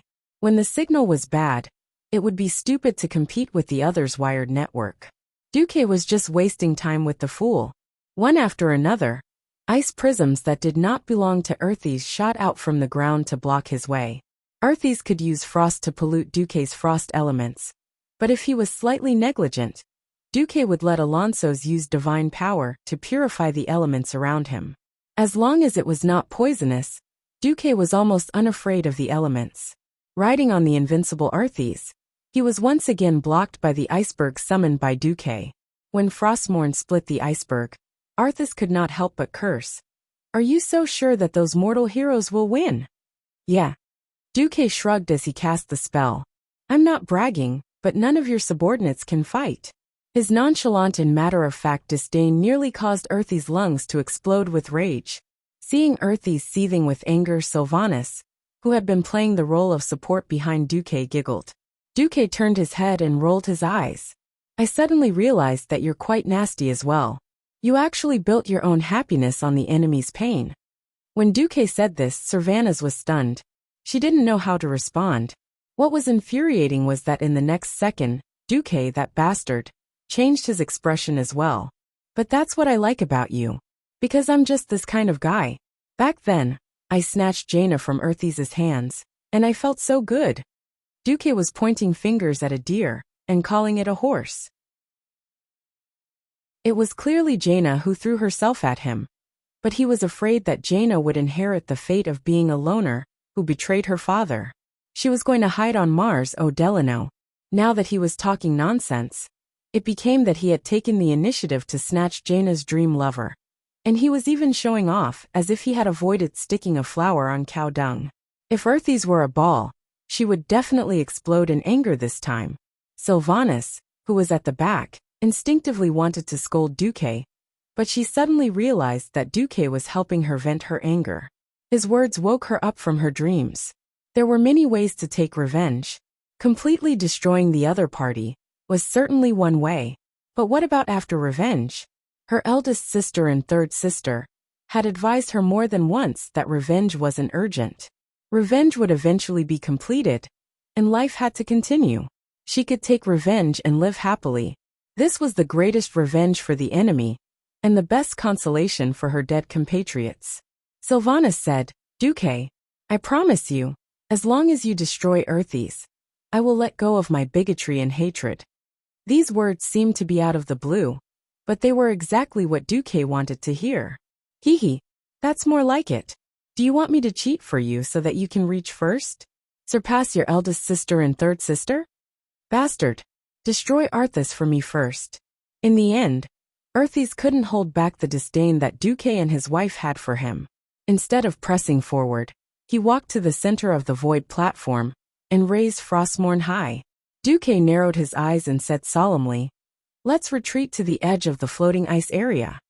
Hearing Duque's words, Earthes hesitated for a moment, not knowing if he should use this move. That's right. Only by hiding in the floating ice area on the edge of the platform could he really avoid this killer move. As long as Duque dared to stay in the center, not to mention a demigod like Duque, even if Duque was a true god, he wouldn't be able to survive this move. However, before he made a move, Duque had already seen through everything. Gritting his teeth, Earthes finally stabbed Frostmourne into the center of the platform. Bam! A terrifying wave of ice that seemed to be able to freeze the whole world exploded in all directions with Earthes at the center. Standing in the floating ice area, Duque erected a triangular ice shield in front of him, allowing the ice wave that Earthes created to reach the sky and the ground. When the ice wave hit him, it split in two and swung to the left and right. Under the attack of this extremely cold wave, even though Sylvanas had a demigod body, she still felt the cold invading her body irresistibly. Unconsciously, she hugged Duque tightly. Duque frowned, not because of Queen Sylvanas, but because he could tell that the fool was going to go all out. Duque cursed inwardly, "You bastards, hurry up and finish this." This was the disadvantage of playing in an away game. Unless Duque was willing to go all out and crash Naxxramas and the Dalajan into the Ice-Crown Fortress together, Duque wouldn't be able to get the same amount of magic power and supplies as Earthes. In this world, the greatest thing was called reason. Using a fortress against a fortress, or even a collision, was not something that could be done casually. Duque had taken Naxxramas, and in order to win, Duque could barely do this. But the Dalajan couldn't. Although the Dalajan, which had 2,800 years of heritage, had been torn down by Archimonde once, Duque couldn't reasonably force the Dalajan to crash into the Ice-Crown Fortress. Of course, Duque could use his demigod status to force it. Doing so would bury the seeds of conflict. If everyone didn't say it, they would definitely feel uncomfortable, and in turn, it would affect the promotion of the magic net, and even the cultivation of talents in the future. Naxxramas was similar. As the Alliance's only purely military aerial fortress, Duque still counted on it to resist the Burning Legion in the future. Chapter 1720. Naxxramas had already suffered enough damage from Frostmourne's wrath. If it collided with it again, this flying fortress that had yet to be repaired would definitely be destroyed. Thus, Duque finally decided to rely on the strength of the mortal heroes to invade the Ice-Crown Fortress and cut off the Scourge Army's magic support for Arthas. It wouldn't be an exaggeration to say that Duque was dancing on the edge of a blade. At this point, Duque no longer believed that the goddess of destiny, who he had messed with countless times, would still let fate remain the same. What Duque believed was that this heroic team, that had been trained to the point of being extremely elite, was the Alliance army, that he had painstakingly built to be many times more powerful than it had been in history. At this moment, the allied forces of the Alliance and the Dragon Slumber Shrine were marching rhythmically in all directions around the Ice-Crown Fortress. The battle at the front did not stop. The damaged mechanized troops in the middle were being dragged to the rear for repairs, and the injured soldiers were being carried to the rear for treatment in an orderly manner. At the place that had been a battlefield not long ago, the soldiers who had launched the first round of assault had just been replaced. There was no pain or despair on their faces, only confidence and indifference for victory. They followed the military manual that Duque had issued, quietly sipping warm water and eating a little bit of food to replenish their energy in preparation for the second round of battle. In the Ice-Crown Fortress, William's team, Magni and Chandris, who had long since gotten rid of their opponents, suddenly encountered a large number of Scourge soldiers on the way. What the hell? Weren't there no soldiers just now? Why are there suddenly so many? Magni raised the Balrog hammer and smashed the Scourge soldiers that were charging at him like a game of whack-a-mole. The fire attribute of the Balrog hammer could easily burn those fellows into ashes, and he didn't even need to collect their corpses. This was also because Magni was holding back. Otherwise, his advance would have been several times faster. Idiot, use your stone head to think, Chandrys teased Magni. This adopted daughter of the Whispering Wind family wasn't a gentle elf. An elf that was too gentle wouldn't be able to be an independent general. Oh, what a coincidence, my ancestor was a stone. You said I have a stone brain. That's a compliment to dwarves. Magni was unmoved. He looked like an old man. Actually, she was older than him. Chandrys rolled her eyes. Idiot. They probably didn't want to waste their military strength by not sending out small fries. After all, these fellows aren't even qualified to warm up for us. But now they're pushing out so many small fries. What do you think they're trying to do? TSK. It's just that those who can fight weren't able to hold us back. They're afraid that our hero group will join forces and form a snowball effect. The Dwarf King was never a fool, but he could be a little weird at times. Humph. Chandrys' figure flashed by quickly. Her moonlight ray easily killed a dozen monsters.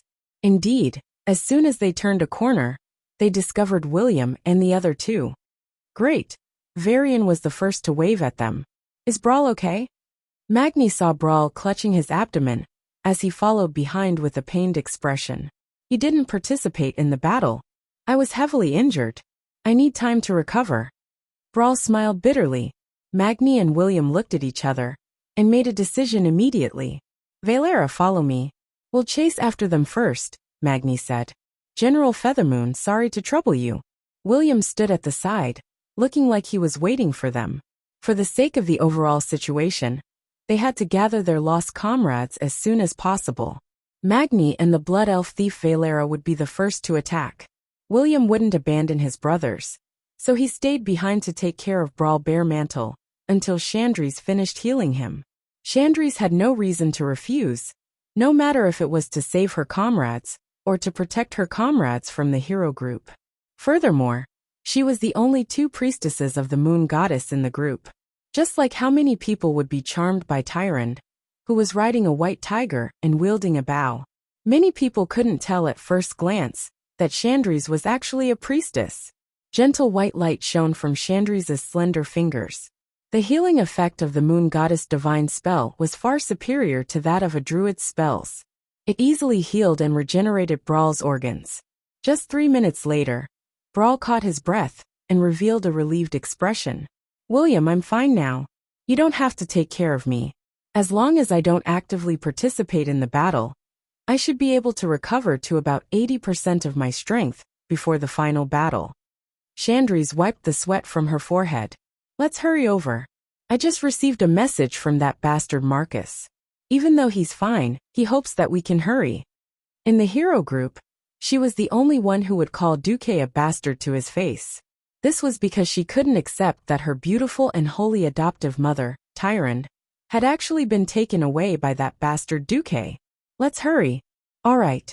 In fact, the battle of the first 8 bosses in the Ice Crown Fortress had ended almost at the same time. Everyone spent a little more time to gather. In the hall on the 5th floor, almost half of the hero group had gathered. In the 4th boss, Death Messenger Salyafar, Varrock wasn't able to take down his son by himself. Lord Howl took action and dismembered little Salyafar.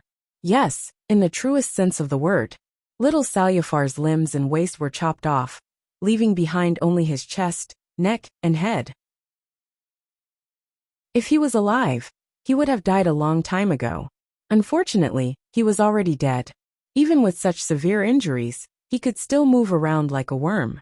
Looking at his son, who had turned into a monster, Varrock was dejected and silent. Only Grom kept comforting him, saying, "Just kill Arthas. Your son will at least come back." The other heavily injured Gavinrad went to cut the rotten noodles while being chased by the ooze monsters. In the end, both his buttocks were bitten off.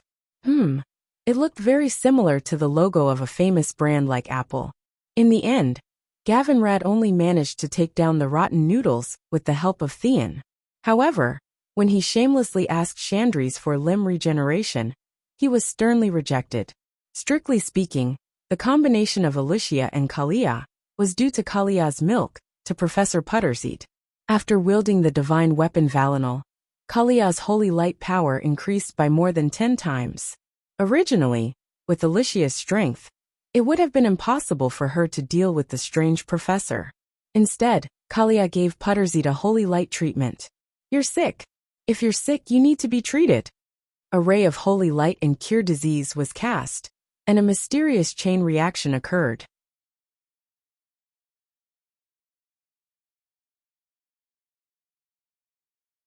Chapter 1721. The overly powerful holy light worked hard to remove the extremely strengthened aberrated cells in the professor's body.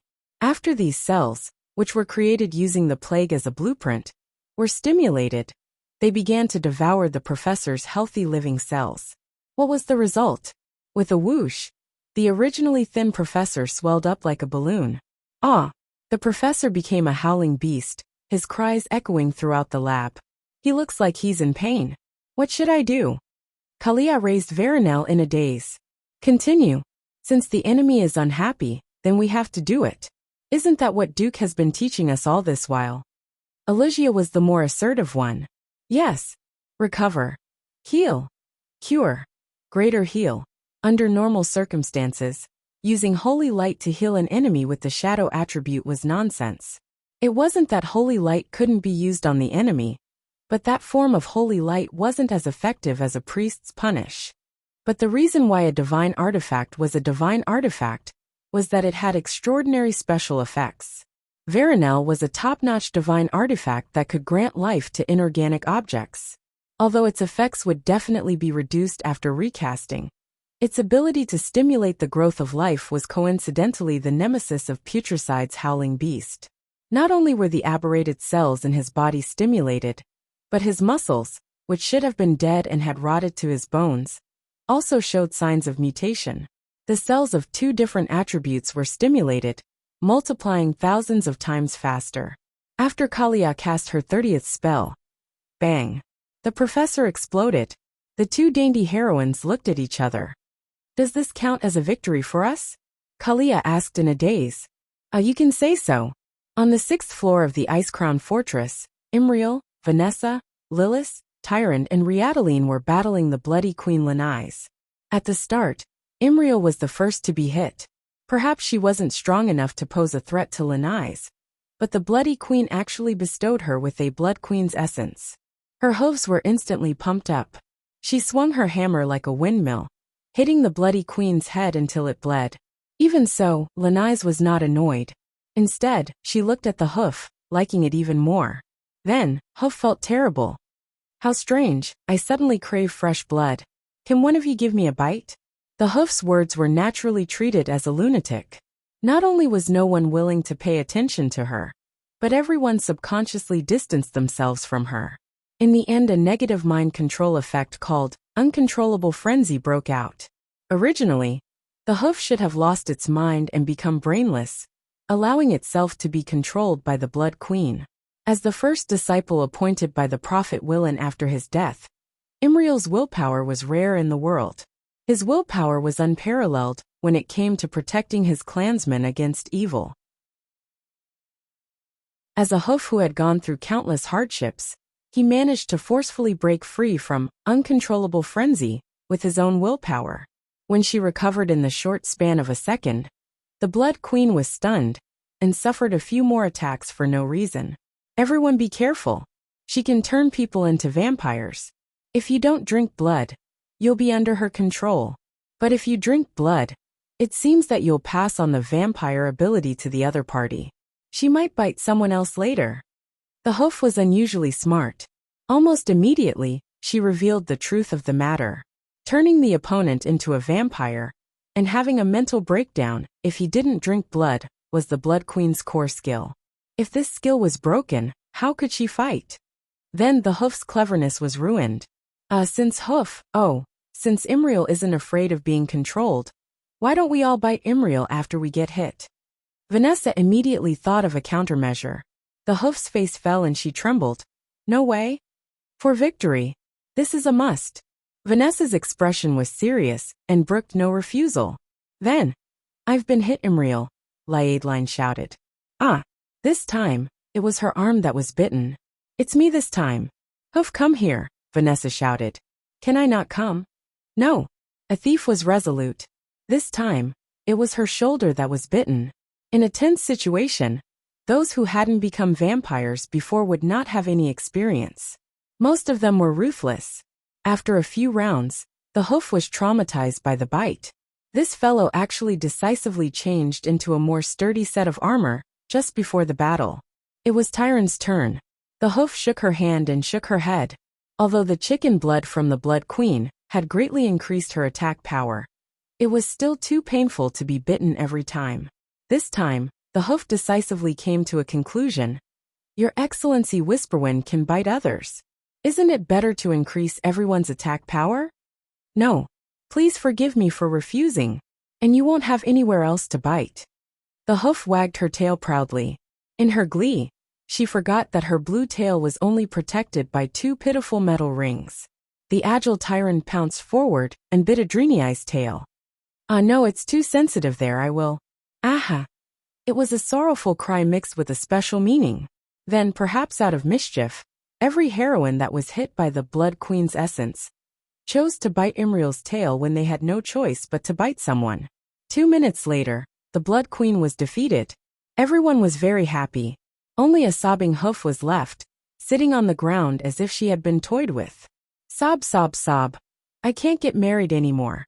At this moment, in front of the ice throne, Arthas's expression was even worse. Half of the Scourge leaders he had carefully selected had fallen, leaving only the unreliable Anastrian in a stalemate and a green dragon dream treader, Velisria. This green dragon was not a member of the Scourge army.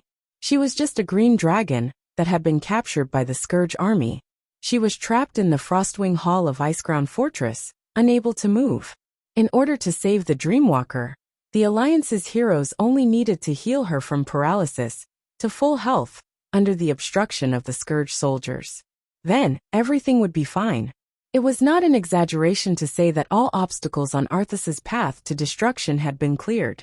Arthas had just used Frostmourn's fury, but it did not hurt Duque at all. Admittedly, the overall power of this level of ultimate skill was quite shocking. If it was used to attack a large fortress like Naxxramas, it would definitely be able to take it all. But as an attack against a single target, this kind of explosive attack with an area of effect did not have enough energy density. Chapter 1722. In fact, Arthas was already very careful, trying hard to focus on the direction of Frostmourn's fury. His helplessness lay in the fact that this move was formed by the negative energy generated by the anger and wails of billions of wronged souls. The anger of the souls was always varied, some high and some low. Even as a Lich King, it was difficult for him to perfectly integrate the negative energy generated by billions of wills. This made it exponentially more difficult to control this ultimate move. At most, he could decide the general direction of the pour, but he couldn't decide the energy density of this move. Duque, who had already studied and analyzed this move thoroughly, seized the opportunity. He first used True Mirror Image to trick Arthas into attacking the south, and then he shamelessly used Atisha support to forcibly teleport Queen Sylvanas to the north. Because it was a full-range attack, Duque still had to take some of the power of the fury of the wronged souls. But compared to taking it all in from the front, the pressure that Duque, who was on his back, was on the same level as an itch. Queen Sylvanas lay on Duque's back and giggled, which was rare.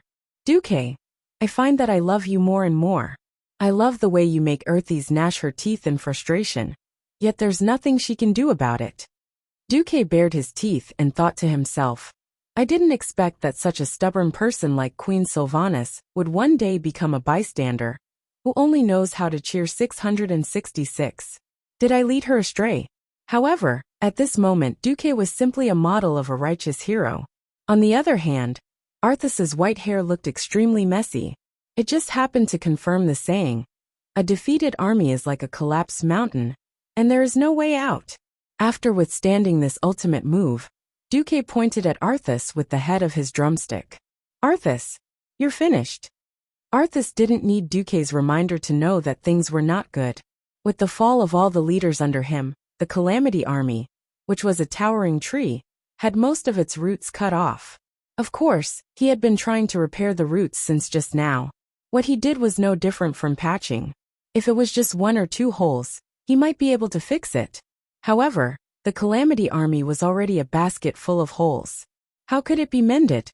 In his perception, the number of soldiers of the Calamity Troop was still dropping like a cliff. At this moment, the monitor above Duque's head clearly indicated that the total number of Doomsday Troop soldiers had fallen below 100,000. The hateful Allied forces had all become skilled in dealing with the Undying, not to mention the Calamity Army that had lost their unified command and only had their instincts left. Even if the Calamity Army had a commander, they would still launch tactics, such as decapitation tactics or infantry cannons, to advance step by step to weaken the Calamity Army. Even if he didn't want to admit it, he had to admit that there was no way to fight this battle. However, I'm finished? No, I'm not done yet. Arthis suddenly perked up, as though she had been injected with some kind of expired chicken blood. She didn't know if it had any effect, but in any case, her aura had risen. He let out a heroic roar, his white eyes turning bloodshot because of the surging shadow energy. As long as I kill you, I will kill you. That's right. As long as I kill you, Duke Marcus, I will be able to turn the tables. Faced with Arthis's roar, Duque rubbed his eyebrows in an extremely pretentious manner. Heir, have I ever told you that the top 10 misconceptions in life is, I can kill you? Pfft. Obviously, Duque's words were all unreliable and venomous, but in the ears of Queen Sylvanas, it became a famous saying. Not only was it full of domineering, but it was also very satisfying.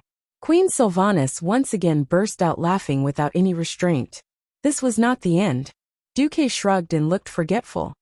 Oh, I forgot that you are not a human anymore. Perhaps you can make an exception? An exception? I don't need an exception. I still have. Arthis was interrupted halfway through her sentence. Do you think you still have a Nastrian? Duque's face was full of mockery. Arthis's heart turned cold. He also knew that his mentality was very much like that of a gambler. He knew that betting was not reliable, but he always deluded himself into thinking that he could turn the tables. Who knew that he would lose everything? This time, even Queen Sylvanas spoke, her mockery even more obvious. Don't be silly. We know a Nastrian better than you do. He will only stand on the side of the winner. When Sylvanas said this, even Duque felt that fate was really strange. Ever since he had transmigrated, many people who should have died in history had survived under his influence. Although not all of them were very happy, at least they had a much better ending than the original bitter ones. However, there was an exception like Anastrian. Originally, in history, he had led all the members of the Silvermoon Council to fight against Arthis in the third battle of the Dark Portal. And in the end, all of them died in battle. He and the council had all kinds of arrogant and even corrupt lifestyles. But at the last moment, he did not escape, did not abandon his people, and could be considered to have fulfilled his duty and died for his country. The Sun King might not be considered a hero, but he should at least be a character with a neutral rating.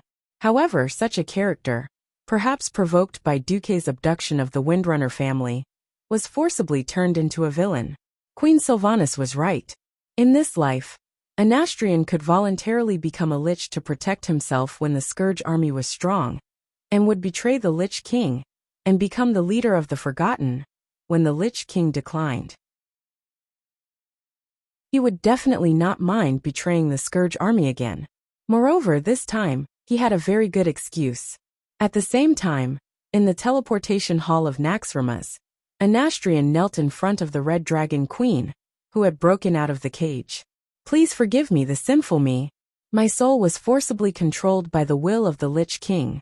I can't control myself. Please grant me destruction. Hurry. Otherwise, I'm afraid I can no longer control myself and will hurt you. The Alliance is the best ally of the Horde. Jaina's eyes were full of contempt. She did not believe a word of the Sun King's words. Beside her, Kale, that was silent, but his tightly clenched fists betrayed the excitement and anger in his heart. Kale, that was never a fool, and he instantly understood why. Because of this, he felt even more humiliated. Again.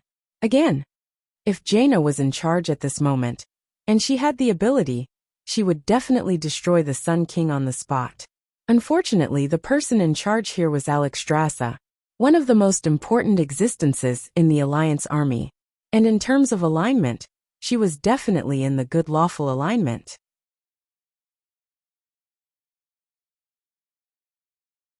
Chapter 1723. As the head of the dragon aspects that guarded planet Azeroth, Alexstrasza was particular about rules and responsibilities. Even though her expression was not much better, she still chose to accept Anastrian's surrender. It's always a good thing that you can control yourself and wake up again. But to prevent you from causing damage, I'll lock you up before I defeat the Lich King. Sinner Anastrian Sunstrider, no objections.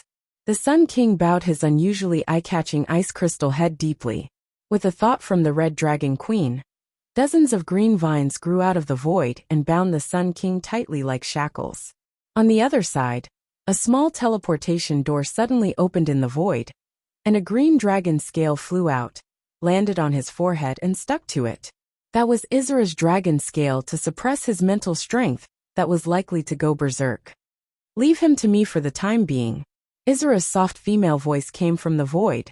Okay, the Red Dragon Queen decided. Just as the Sun King was about to be dragged into the prison of the Emerald Dream, the Sun King was shocked to find that his son had walked in front of him. He raised his head in a daze. From his son's fiery red boots, to the familiar gold-lined red robe, and then to the familiar yet unfamiliar face, the Sun King suddenly trembled. Even Jaina looked at Kael, that's curiously. Kael that's, who was usually gentle and elegant, roared angrily. Anastrian, you are the common shame of the High Elves and the Blood Elves. You are also my shame. You don't deserve the great surname Sunstrider. Now, in the name of the current head of the Sunstrider family, I announce that you have been stripped of the title Sunstrider. Are you convinced? This scene made Jaina so happy that she was dancing and applauding. Relief. Too much relief. Anyone with a brain would know that Anastrian had once again become an opportunist. If the Scourge leader in the Icecrown Fortress were to kill the members of the Alliance hero group, it would snowball. No matter what, this guy would kill Jaina, Kael, that's, and the others, using more heads as a gift to the Lich King. It was a pity that the Alliance hero squad was too strong. Not only had none of them died in battle, but they had even managed to annihilate almost all of Earthy's subordinates. After failing to steal the weave, Anastrian pretended to be entangled by Izra and surrendered when the opportunity presented itself. He was shameless, but Kael that's wasn't polite either. If it had been any other time, Anastrian could have pretended to be the leader of the tribe and ignored Kael, that's. It just so happened that Kael, that's had intercepted him at this critical juncture, which made him very uncomfortable. Now that he had been labeled as a capricious person, if he didn't tuck his tail between his legs, he wouldn't be able to cry even if Kael, that's killed him now.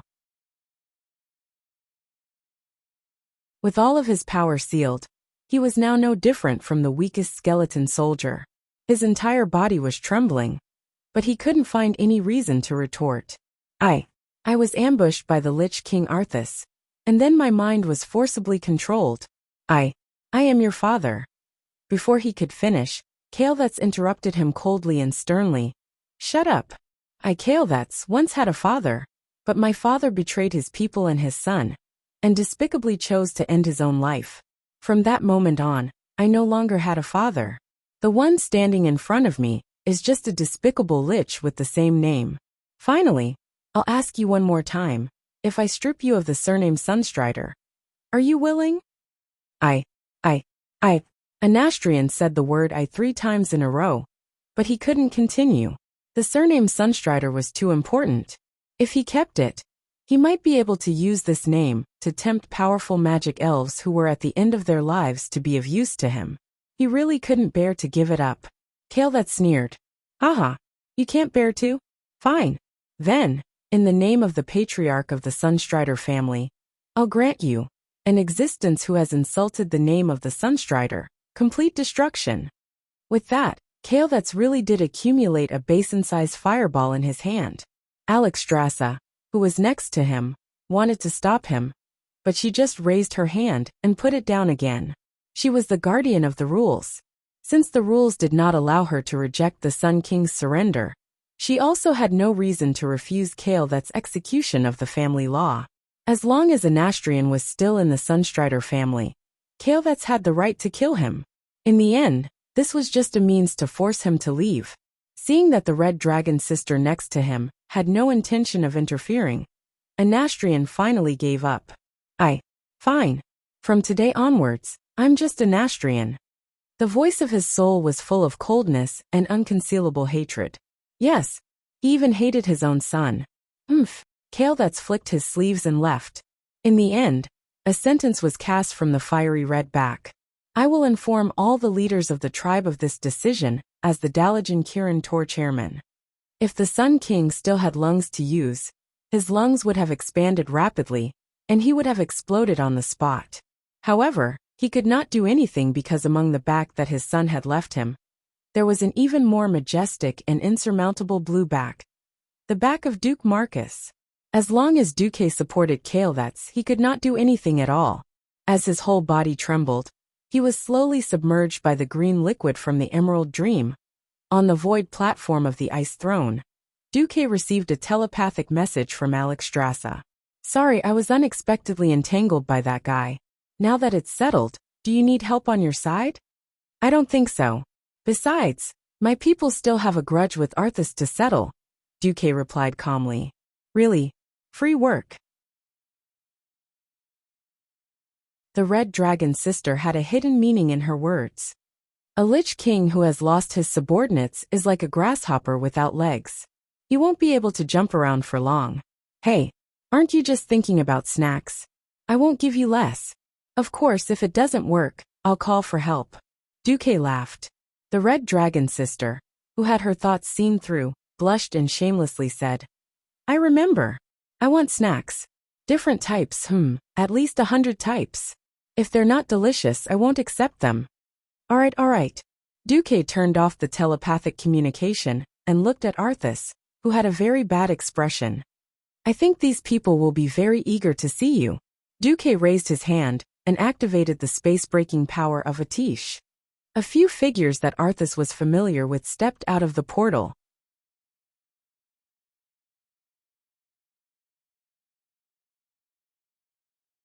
Chapter 1724. Gavinrad Misfortune. Other than Uther, the other 4 of the 5 Silver Sages were actually half of Earthes' master. In this life, during Earthes' childhood, the 5 sages basically taught him with the strictest attitude. Only Gavinrad, the unreliable general of Stormwind, appeared strict on the surface, but secretly encouraged him to push his own maid. It could be said that Gavinrad was one of the few places that he had a safe haven in his childhood. Tyrion Fordring, another of the 5 Silver Sages. In a sense, he was very similar to Uther. If Uther was a perfect role model, then he was the symbol of excessive tolerance. Before he disappeared with Karazhan, he was tolerant and compassionate towards many people, even opposing the enslavement of the orcs. If these 2 people, who were both teachers and friends, made Earthes feel uncomfortable, then the next person was the one that Earthes did not want to meet at all. Queen Kalia Menethil, the most gentle and kind sister to him. During his harsh and difficult childhood, she was the only safe haven for his soul, the one and only salvation. When faced with his father, Tyrinas, who had always treated him rudely, he did not hesitate to stab his sword into his chest. If it was Kalia standing in front of him at that time, not to mention hesitating, he was afraid that he would have knelt on the spot and begged for his sister's forgiveness. After all, the other reason he hated his father in this life was because his father forced his sister to die, who knew that his sister did not die. In order to escape his father's persecution, she faked her death with Duque's help and ran around the world. When he killed his father and master, his sister suddenly came out and announced that his self-proclaimed title of king was invalid, and she became the Queen of Lordaeron. This result at least made him lose half of the reason he had to kill his father. Everything he did after that was more like a mistake on top of a mistake, and he had no choice but to go all the way. Now that he saw his sister, Earthes felt very conflicted. I should have sent people to capture her, and then let you kill her yourself. The one who spoke was the other me in Earthy's soul. This me, of course, was Nazul. Almost as soon as Kaliao appeared, Earthys felt that the two souls that had merged perfectly in his body were showing signs of splitting again. Another voice in his heart immediately warned him sternly, "Idiot! Don't be distracted. You can no longer go back. You are no longer Korea's naive brother. You've already fallen. You've killed your father, your master, and the thousands of soldiers and civilians of the Rotterdam kingdom. Do you think you can return to your past glory? You are a demon king whose hands are stained with the blood of humans. Yeah, there's no going back," Arthys told herself. Ever since his sister had disappeared 5 years ago at the Door of Darkness, it had been 21 years since he had last seen her. Kalia was still that elegant and peerless sister. Of course, he knew that Duque had given his sister eternal life in youth. That pure beauty was forever fixed at the age of 16, the age when his sister was the most beautiful.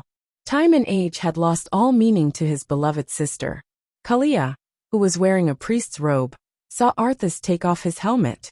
Looking at that familiar yet strange face, the thousands of words in her heart were all stuck in her throat.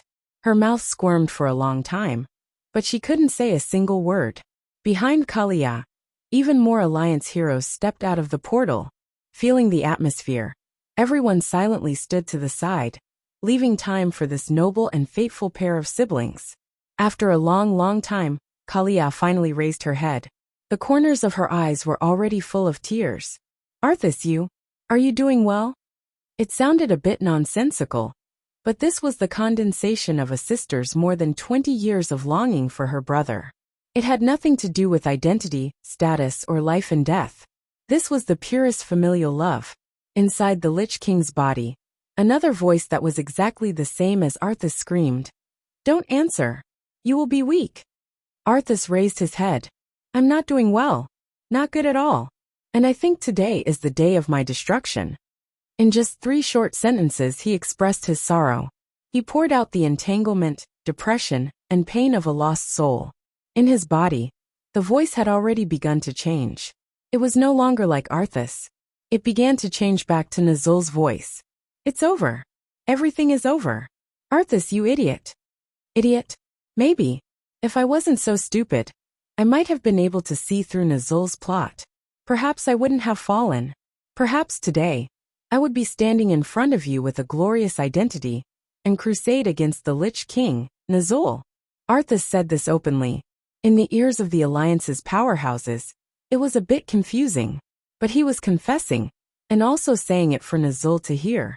From the beginning to the end, his fall was not voluntary. He fell into the trap set by Nazul and Kel'Thuzad. That was why he fell step by step. At this moment, Arthas seemed to see a paladin in golden armor, standing beside his sister. The paladin was young and handsome. He had the same charming blonde hair as his sister, and a handsome face that was popular with thousands of girls. He was the glory of Lordaeron, the future of his motherland. "Idiot. You think too much. If you don't kill Tirinas, you will never be able to see the light of day." The soul that had begun to split into Nazul sharply mocked Arthas' soul. This time, even the Alliance's heroes heard the strange voice that floated out from the Lich King's body. Tyrion and Gavin Rad, the 2 old men who had been active on the battlefield since World War II, recognized it immediately. Nazul's voice. Yes, that's right. Everyone was shocked. On the other side, Arthas did not feel anything from Nazul's words. "Is that so?" "Maybe." Kalia moved. Unknowingly, tears had already flowed down her beautiful face like a broken dam. She slowly walked to Duque's side and nestled against Duque's chest. "Hey, Arthas, it's not too late. The Alliance has now accepted the Death Knights. Not long ago, Darian Mograine and his Black Blade Knights were officially recognized as legal in the Alliance. You can." Kalia turned her head and looked at Duque. "Duque, if Arthas surrenders, can you pardon him?" Kalia's words caused a commotion among the Alliance's leaders. "Pardon? What kind of joke was that?"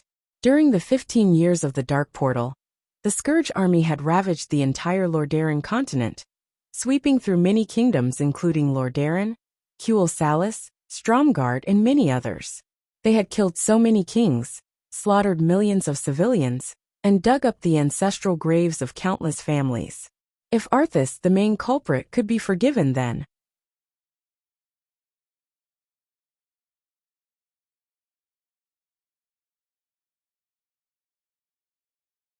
Chapter 1725.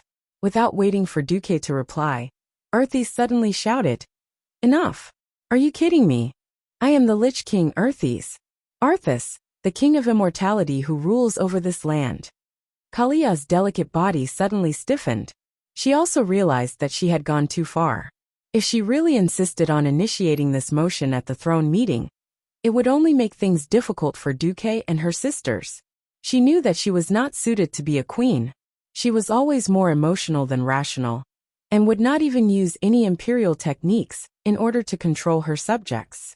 In a sense, Kalia, who was inclined to rule by doing nothing, was more like Lord Aaron's mascot. If not for the fact that her man was Duque, that there were serious foreign enemies in the world, that the military was protected by Theon, Alexandros, and the others, and that the economic lifeline was controlled by the Marcus family, Alterac, and Kultiras, she would have been overthrown by ambitious people long ago. Arthas's firm refusal actually helped her, and also prevented Duque from being embarrassed. Duque noticed that Arthas did not even mention his surname Menethil. Once, when he occupied Lord Aaron, he had given himself this surname. Boo-hoo! Boo-hoo! Kalia could not hold it in any longer, and cried loudly on Duque's chest. "What are you crying for?" Arthas's stern voice caused Kalia to stop crying. "Do you think that you've already won? Enough with the jokes. You are facing the Lich King, who has swept the entire world with his undead army. Do you really think that I am the kind of enemy that can be easily defeated by an armed parade?" Changing the topic, Arthas proudly raised his head and pointed his nostrils at the crowd. "Or rather, you should cherish the last of your lives. You will soon crawl at my feet and become the servants of me, the greatest existence in the world, the Lich King Arthas." Ha ha ha ha. He was clearly laughing wildly, but everyone felt as if he was crying. The one who was the most shocked was Kalia, because in her spiritual sea, she heard her little brother's illusory words.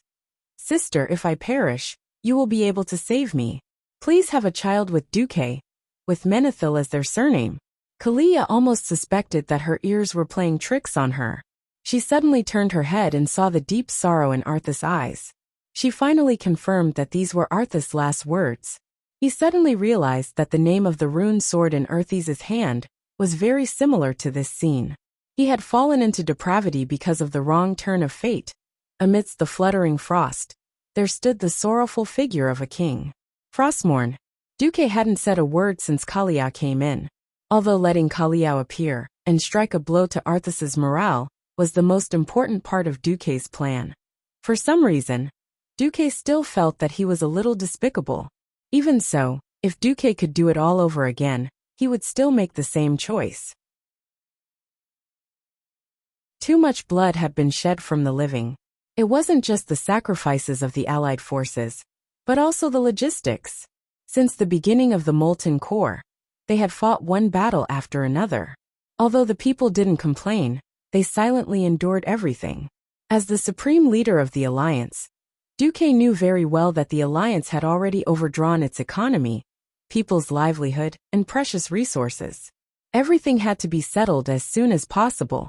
In the face of right and wrong, the sibling relationship between Arthas and Kalia could only become a sacrifice. Since there was no turning back, he would let it enter the end as soon as possible. In the original history, it was because Kalia had gone into hiding that Arthas became the perfect and cold undead king. Until the end, Arthas in this life was definitely weaker than in the original history. This was because from the moment he became a Death Knight, he had been constantly blocked by Duque. Failure after failure had made his heart, which should have been firm and strong, sensitive and fragile. Kalia's appearance caused him, who was at the end of his rope, to plummet even further. In Duque's spirit vision, the originally harmonious and unified souls had split again. This was no different from two half-baked Lich Kings who were incompatible with each other, and had no choice but to use the same body. If they could win like this, there would be no justice, so there was no chance for Alexstrasza to appear at all. Not to mention Duque. At this moment, every hero on the Alliance's side had noticed that the Lich King's momentum and strength had both plummeted. They couldn't help but marvel at Duque's strategy. Originally, this would at least be an evenly matched fierce battle. Now it seemed that this was just an inevitable process. Duque, Kalia and Arthas were all silent. After a long time, Theon and Gavin Rad finally stood up together, the two of them echoing each other. His Majesty Menethil? Commander Marcus? Arthas? Do you have anything else to say? If not, we want to help Uther and collect a debt for the billions of souls who died at the hands of the Scourge army. A combination of Ashbringer and Thunder's Fury, blessed sword of the Windseeker, was already dazzling enough. At this time, the third wielder of the divine weapon joined the ranks. Kalia, who was covered in tears, wiped her face with Duque's sleeve, resolutely held Veronel, and walked behind the two burly paladins. Theon Gavinrad, please allow me to participate in the final crusade against my fallen younger brother as Kalia. Kalia said firmly. Welcome, Lady Kalia. This had nothing to do with the country, this was purely a private battle. Sorry to disturb you, please count us in. Servanas held Solidar, Wrath of the Stars in his hand and walked up to Kalia's side with large strides. The radiance of the four divine weapons almost blinded Arthas's eyes. Behind Queen Say, Riadaline, Hadron, Lilith, and the other elves all stepped forward. Daneth Trollbane stood silently beside Tyrion, a two-handed greatsword in his hand.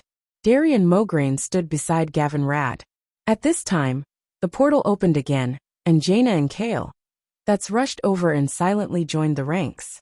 In the end, Duque held a Tish, legendary staff of the Protector, and walked into the middle of the crowd. Arthas finally began to laugh maniacally once everyone had regained their footing. He pulled out Frostmourne and acted like a madman. Ha ha. Am I really that unpopular with people? So many powerful beings want to see me destroyed. Ha ha ha. Very good. Then come. Let's see if you will completely destroy me, or if I will enslave all of you. Chapter 1726. Idiot. Brainless. In Arthas's spiritual world, Nazul's soul was cursing nonstop. Stop. If you really want to completely destroy yourself, you can continue to expand the differences between our souls, Arthas retorted calmly. Nazul did not say anything else. He used to be very afraid of death. After death, he was afraid of suffering, and he was even more afraid of having his soul completely destroyed. At this time, his weakness that reached the deepest part of his soul was undoubtedly revealed. Arthas's words had stopped him. Nazul even suspected that his choice to fuse with Arthas was the biggest mistake in itself. The souls of the two of them had almost completely opposite personalities. It was very likely because he was weak and old that Nazul looked forward to the young, powerful, brave, and full of drive Arthas. If they could reach a consensus, their personalities would indeed complement each other perfectly. Unfortunately, it was all too late now. Arthas had already begun to reject Nazul's soul. That was why Nazul was called to fill the pot. How could he fill the pot? Even so, Nazul still harbored a tiny bit of hope, and hoped that the allied army would make a mistake. Damn you, Anastrian. If only I still had that crystal skull. Although I hate that thing, it's really troublesome without it now. Nazul continued to pour out his grievances. Anastrian? Ha ha ha. Don't think that the old man's fate will be much better than ours. Believe me, Duque must have deliberately kept him. Nazul did not speak again and only sneered coldly. At this time, the battle between the Lich King and the allied army had already begun. Arthas summoned a large group of aberration beasts. These monsters looked a little like octopuses, but their bodies were covered with open mouths. Mal Ladra stomped her hooves and rushed out. Today's main characters are not us, Mal Arad whispered to Imriel. Her hooves would occasionally lose tendons, but she was not a fool. She waved her war hammer and smashed it on the aberration beasts. A total of 5 Wagri shadow guards flew out. These undead creatures wore Valkyrie armor, and had a pair of soul wings. As soon as they appeared, they were met with a head-on attack from Tyrant and Chandris. Moonlight rays crossed the void and directly shone on their bodies. Every spot of light made them feel as if they were being burned by lasers. Under the bombardment of the divine spells of the moon goddess cast by the two priests, Wagri was suffering unspeakably. Arthas was also suffering unspeakably. Tyrion Fordring raised Ashbringer high and took the lead in attacking. Unlike the original history, Old Mograine did not die, and Ashbringer did not become Fallen Ashbringer. In the entire Silver Hand, and even the entire human world, Ashbringer now represented the Paladin's firm belief, the kind that would rather break than bend. Looking at this gigantic holy sword, everyone felt as though they were looking at a shining flag of indestructibility. The old man who had experienced the third battle of the Dark Portal had witnessed this holy sword that had created countless glorious achievements. Along the way, Old Mograine had used it to break through the enemy's encirclement. Now that the sacred sword was in Theon's hands, the one and only remaining holy knight of the first generation was fulfilling his vow to turn his enemies into ashes. He continued to fight bloody battles, embarking on the same glorious path as his former master. It represented humanity's most beautiful soul and praised the greatness and holiness of the holy light. The sacred sword's enemy was only evil. Evil was not eliminated, so the sacred sword had never been sheathed. If it was one-on-one, Arthas had 1,000 ways to kill Theon. With Gavinrad, who was wielding the wind sword, Arthas felt a little strained. With Servanas and a large group of people coming in for the kill, Arthas was really a little flustered. Just like the Calamity Army, they always liked to win with numbers. This time, it was the human-led hero group's turn to abuse him, and they also won with numbers. There seemed to be a lot of bright lights in the deep void around them. From afar it was very beautiful. A huge invisible hand was controlling them. It was like a brush in the long river of history, drawing a road that no one had ever seen before.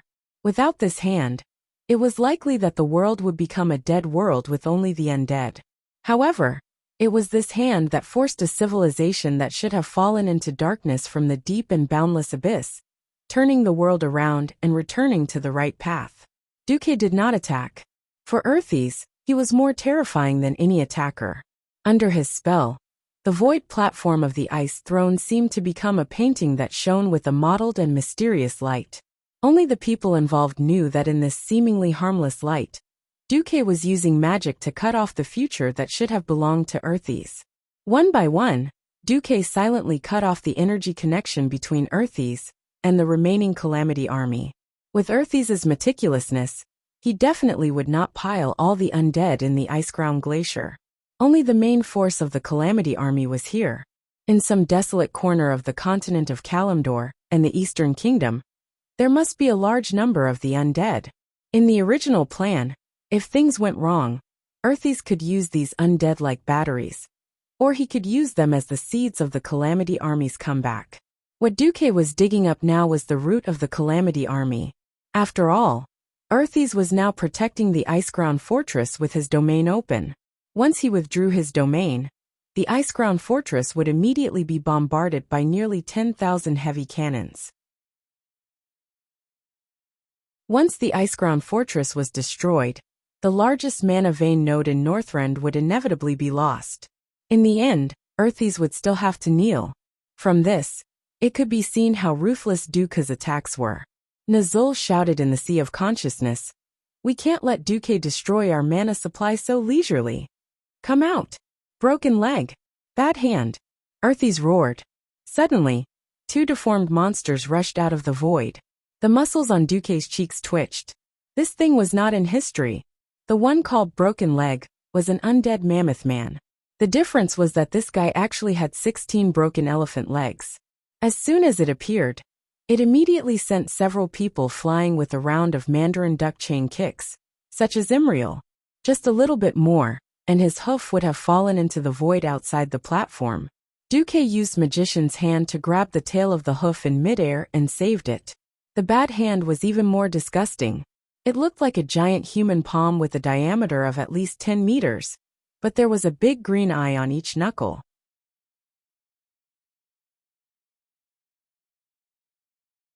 Chapter 1727. With one slap, Gavin Rad fell to the ground. I hashtag at percent hashtag plus. Kidney Knights had thick skin and flesh, not to mention a legendary hero. Apart from the wind sword, Gavin Rad had the best epic equipment, so he wouldn't kneel. At the last moment, he even directly activated the Holy Shield technique. But he was slapped into the snow. That was so embarrassing. Bad hand. Not only flattened Gavin Rad, but it also grabbed Theon with one hand. Theon gave himself a protection blessing, which allowed the target to resist the most powerful physical attacks for a short period of time. The target was basically immune to physical attacks, and during this period, the target could not attack anyone. Of course, if Arthas directly used a divine weapon like Frostmourne, it would be a different story. Not being able to use physical attacks didn't mean that he couldn't attack. Theon grabbed the hilt of his sword and stabbed Ashbringer into the ground with one hand. In the next moment, Arthas saw the dazzling divine golden flame pouring down from the sky. One curtain, two curtains, golden flames poured down like a waterfall. Spreading along the waterfall were holy flames that scorched the ground. The Alliance heroes didn't feel anything. The mutant beasts that were harder than tires squeaked, as if they were being burned. It had to be said that the mutant beasts developed by the Calamity Army had terrifying defense and vitality. Ashbringer's golden flames weren't able to burn them to death, but as more paladins and priests rushed forward to finish them off, these monsters could only scream and turn into something that was either charred or sticky, dying in the end. However, Arthas seized the opportunity and charged at Duque. Riding on Invincible, Arthas arrived almost instantly on this small platform. Don't even think about going over. Two huge dwarves blocked the way. The Iron Furnace Fort had never been directly attacked by the Calamity Army, so he didn't have the nerve to fight for the position of main attacker with the other victims.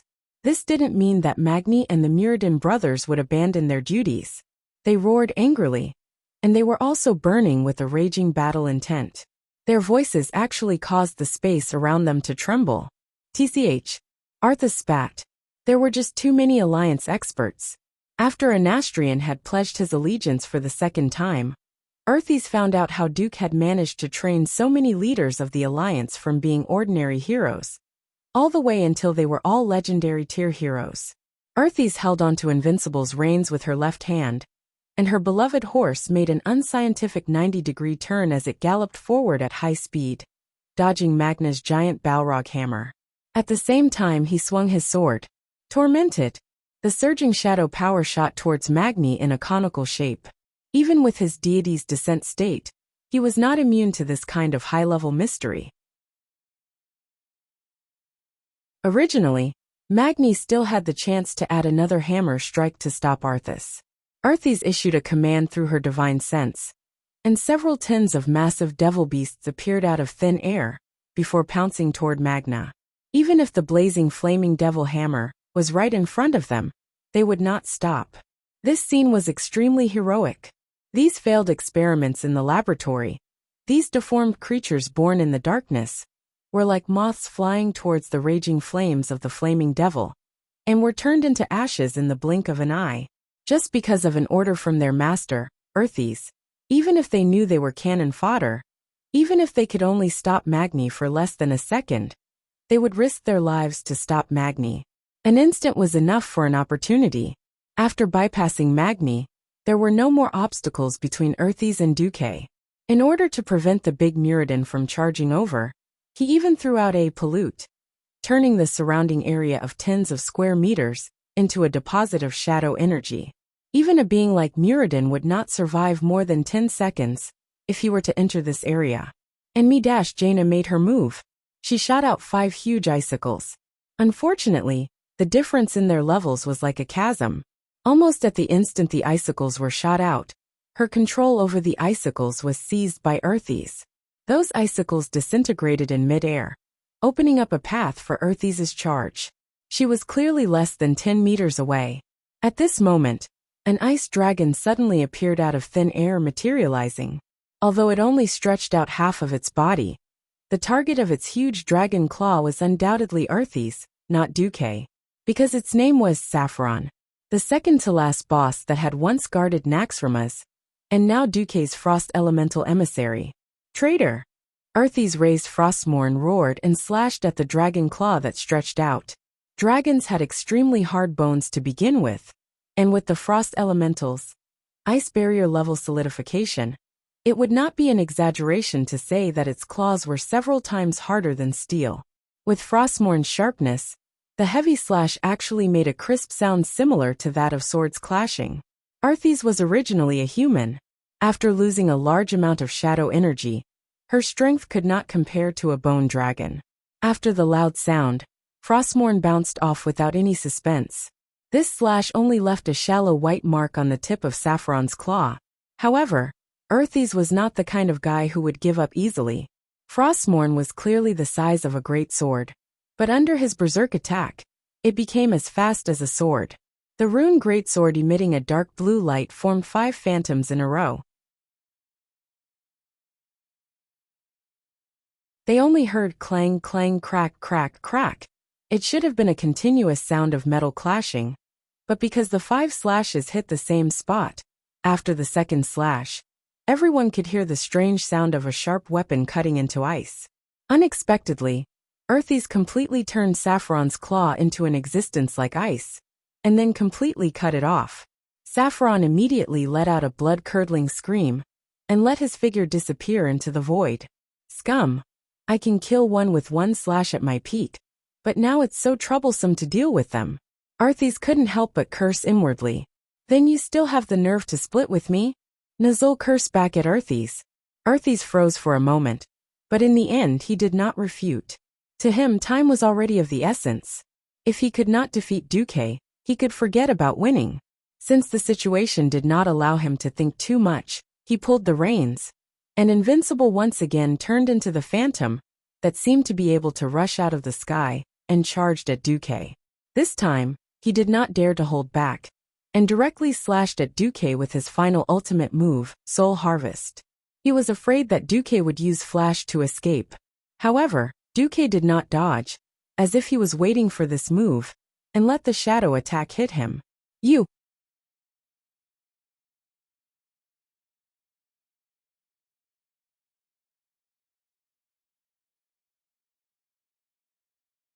The others were afraid that Duque wouldn't go overboard, regardless of what the others thought of Duque's actions.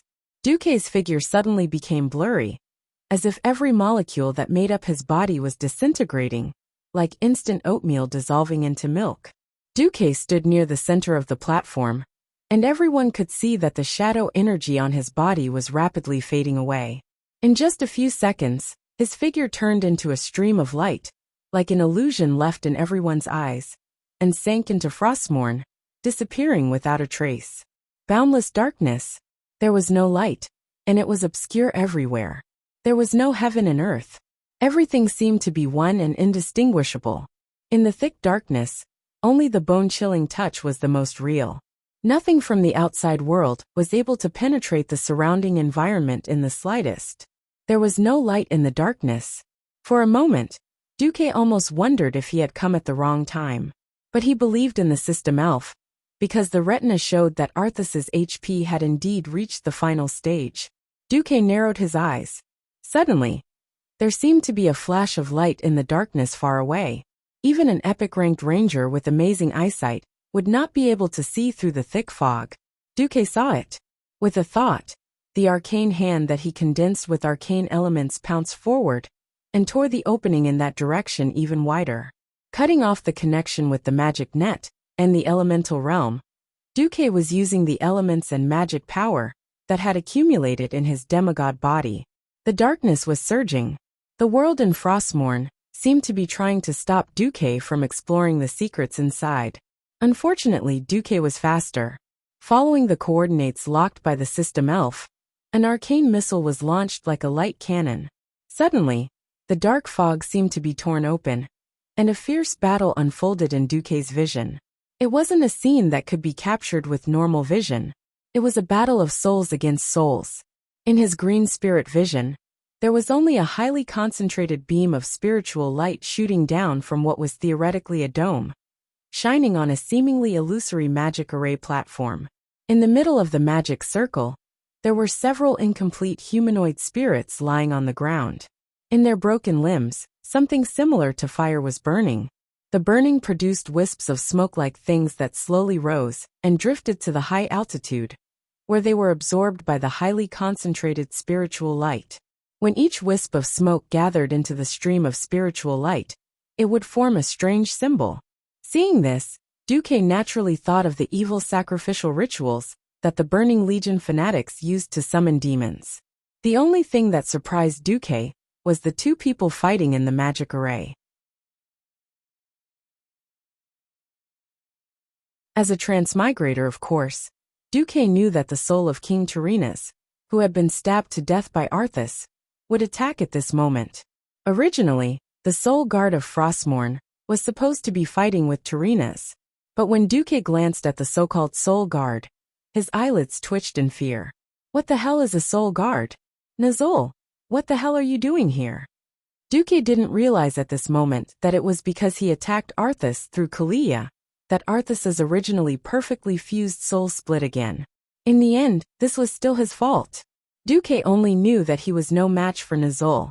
Perhaps in the outside world, he could defeat 100 Nazul without panting. But not here. In Frostmourne, there was a unique law that even the system elf couldn't immediately analyze.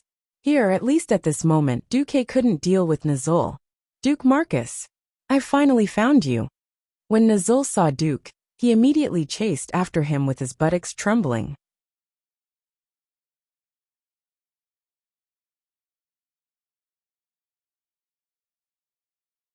Chapter 1729.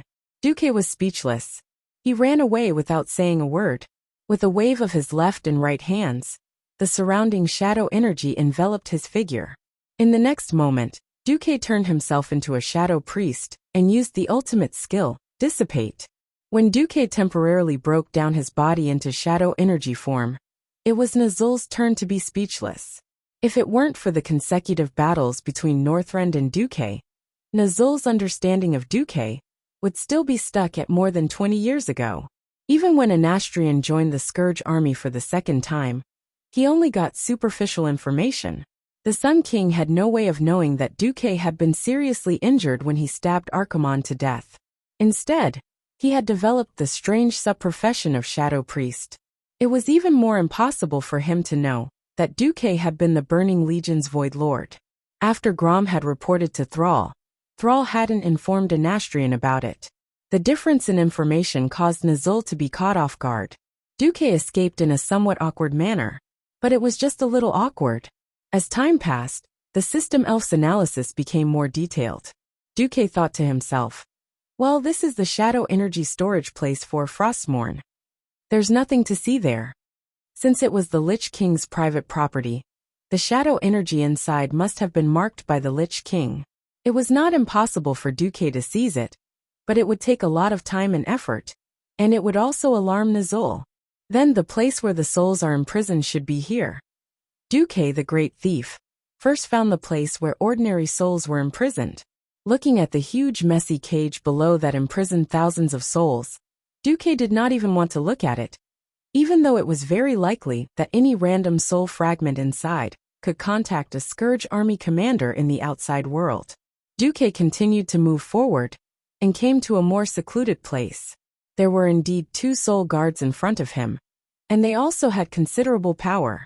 However, in this sword world filled with shadow energy, Duque could maintain the state of Dissipate for quite a long time. In their hollow vision of the spiritual world, Duque was no different from an ordinary shadow energy smoke. Perhaps this was also because Frostmourne had never had a true enemy since it was forged. Duque slipped in easily. Transforming back into his human form, Duque easily activated a mechanism on the wall.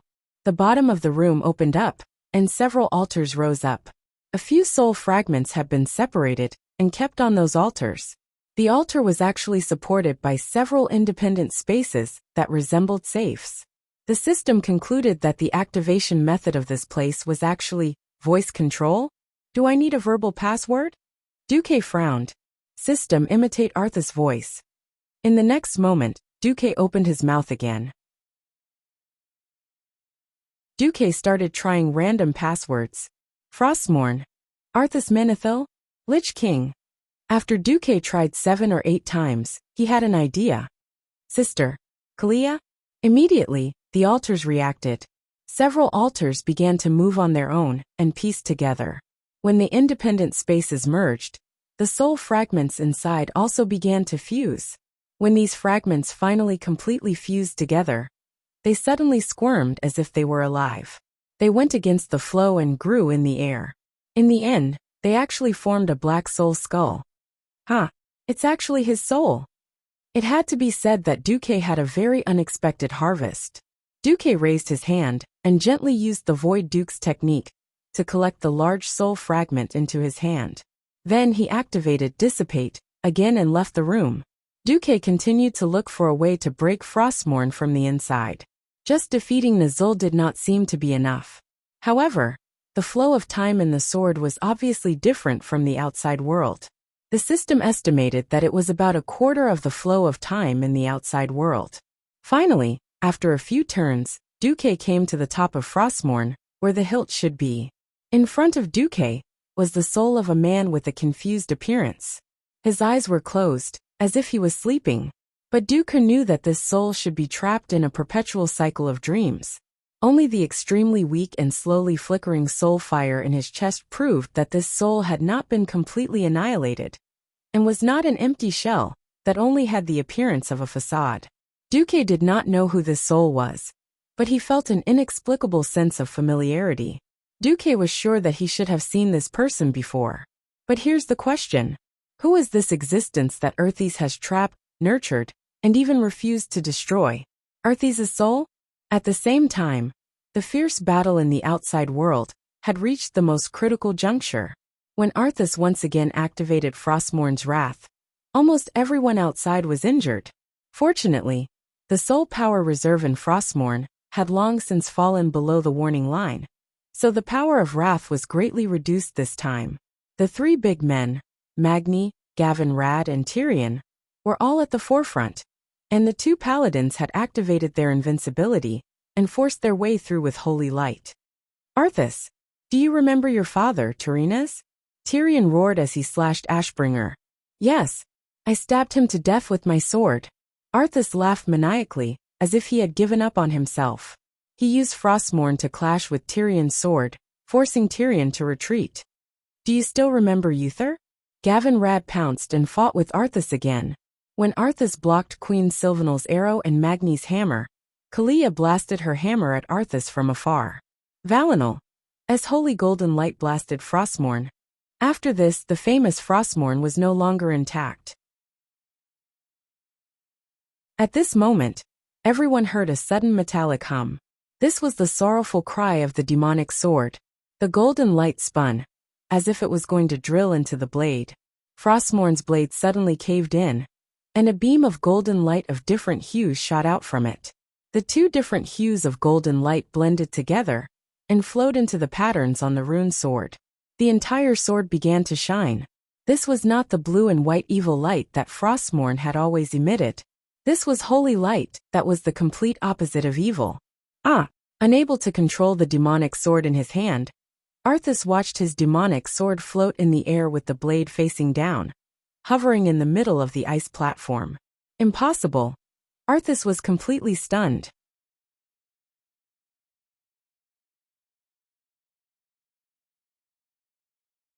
Chapter 1730. At this moment Theon roared, and a brilliant golden light swept across. Ashbringer was about to hit the defenseless Arthas. Suddenly, Frostmourne, which had lost control a moment ago, flew back and blocked in front of Ashbringer. Clang! Amidst the earth-shattering noise, the larger Ashbringer hit Frostmourne heavily, sending it and Arthas flying with their swords. Like a cannonball fired from an old-fashioned cannon, Arthas fell heavily to the ground, and then bounced high on the ice platform. She rolled 7 or 8 times in a row before finally stopping. Everyone was stunned, not because of the tragic situation of the Lich King Arthas, but because, Frostmourne shattered. Clang! The blade was still surrounded by blue and black light. The evil runes cast on the blade, the fierce and lifelike skeleton blade. Every part represented the supreme status of the Lich King. However, in the instant that time froze, they all crumbled like butterflies in a storm. In this life, because of Duque's obstruction, Frostmourne's battle record was not so shocking. If it was the original history, the heroes and legendary monsters that died under Frostmourne could be written into a chronicle. Black Dragon Cernox, Blue Dragon Saffron, Kel'Thuzad, Tyrannus, Gavin Rad Uther, Sylvanas, Anastrian Sunstrider, Orc Sword Saint Jabelsos, Antonidas, Lordaeron Scourge Resistance Organization Justice Guard Leader Margolos, Lordaeron Scourge Resistance Organization Circle of Holy Light Leader Halak, Lordaeron Resistance Organization Extreme Force Leader Daglin, Edronair Barakni Queen Nissa Azri, Bronzebeard Dwarf Bergen Firebeard Leader of the surviving members of Muradin Northrend Expedition, Draenor Seraphar, Valdemar of the Wagri clan.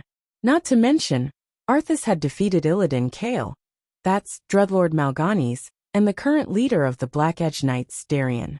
Just look at this shocking list of names.